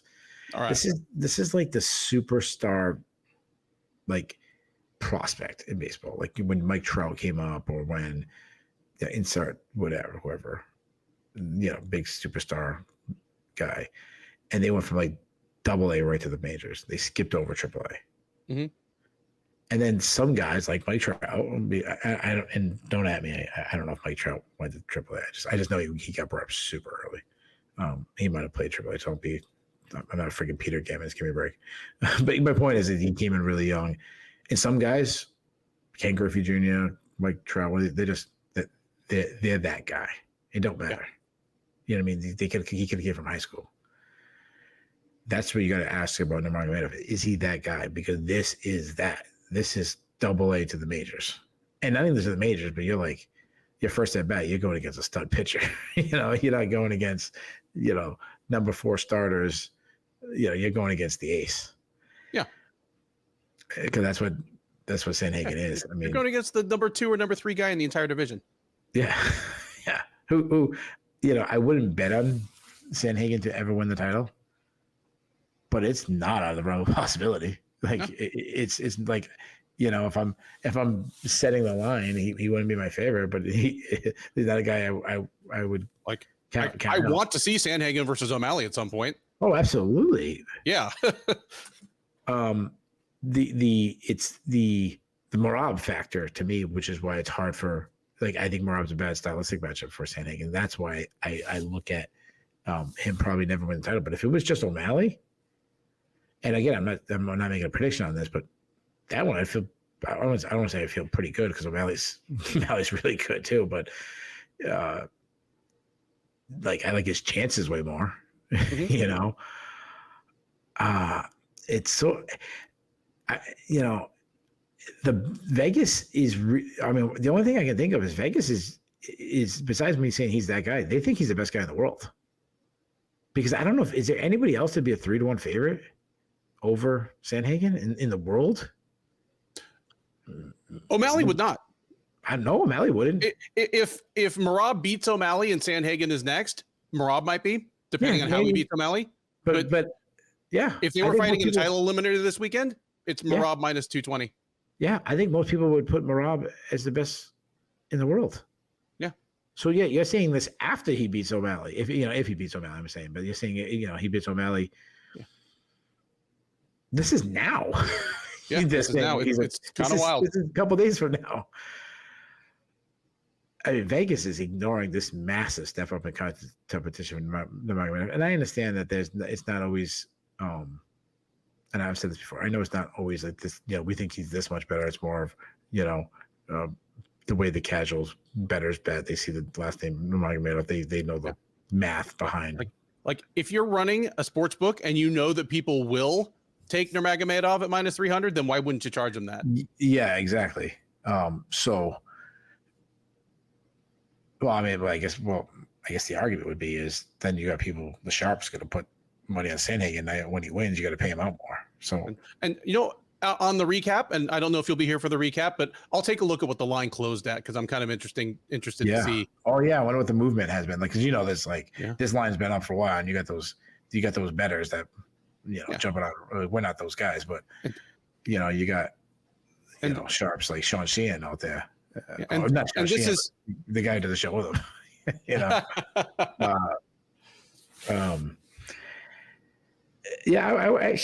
I'm intrigued to see how that line is. Like, did it? Was he? Did maybe the Nurmagomedov? Maybe he was a little closer, and everyone just started putting money on him. Maybe that happened. So, despite Sandhagen being one of the most, one of the highest rated guys in the division, I still think he's underrated somehow. That said, as much as I've been bashing Vegas's lines, I'm picking Nurmagomedov. I think Sandhagen's going to give him fits on the feet. I think he's going to give him problems. I just think those problems are going to make Nurmagomedov wrestle a lot. And I like Sandhagen as a defense. I like his style. I like his heart. Like he's going to make it, wiry and tricky. And I just think like there comes a time where guys just better wrestlers. And I think Sandhagen will work back to his feet. But the takedowns could be enough to give Nurmagomedov a very close edge in rounds. I'll say Nurmagomedov wins the decision in a much closer fight than the Vegas line say. All right. That is it. The Sherdog Radio Network preview for UFC on ABC 7, Sandhagen versus Nurmagomedov, also known as UFC Abu Dhabi. I've been Ben. He has been Keith. If this is your first time listening to or watching one of our previews, first of all, thank you. We hope you enjoyed it. We do our best to bring you as good of a mix of in-depth analysis and occasional historic or humorous asides as you'll find anywhere in this industry. Please do like, subscribe. Neither of those things cost you anything. They make us feel good. They allow us to keep bringing you this content free of charge. Drop us a comment. Keith and I both man the comment section. We would love to hear your take on these fights. Both of us picked a good number of upsets. If you think either of us is out of our minds, or if you think we left some money on the table, let us know. Because if you're right, we will give you all of your flowers on the recap. And you should join us for the recap. Usually it's both Keith and me. I don't know if that'll be the case this time since it's a midday card in North America, but we'll be live on the Sherdog YouTube page right after the main event. We'll talk about all 13 of these fights in reverse order, talking about what was good, what was bad, what was surprising, what was controversial. There's always something.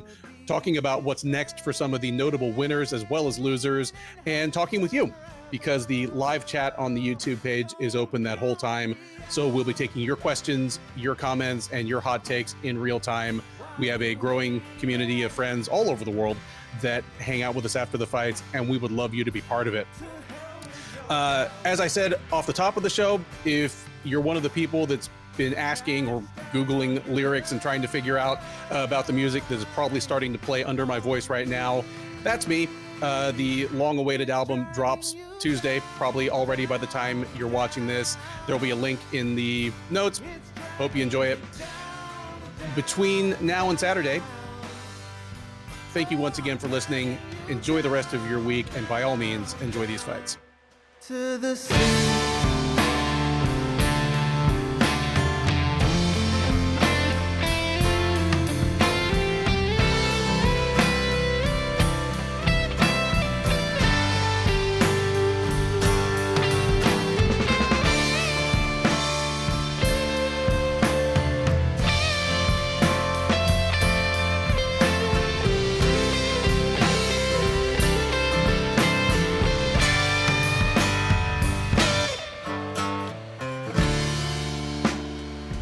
Make your bed of fairy tales while you're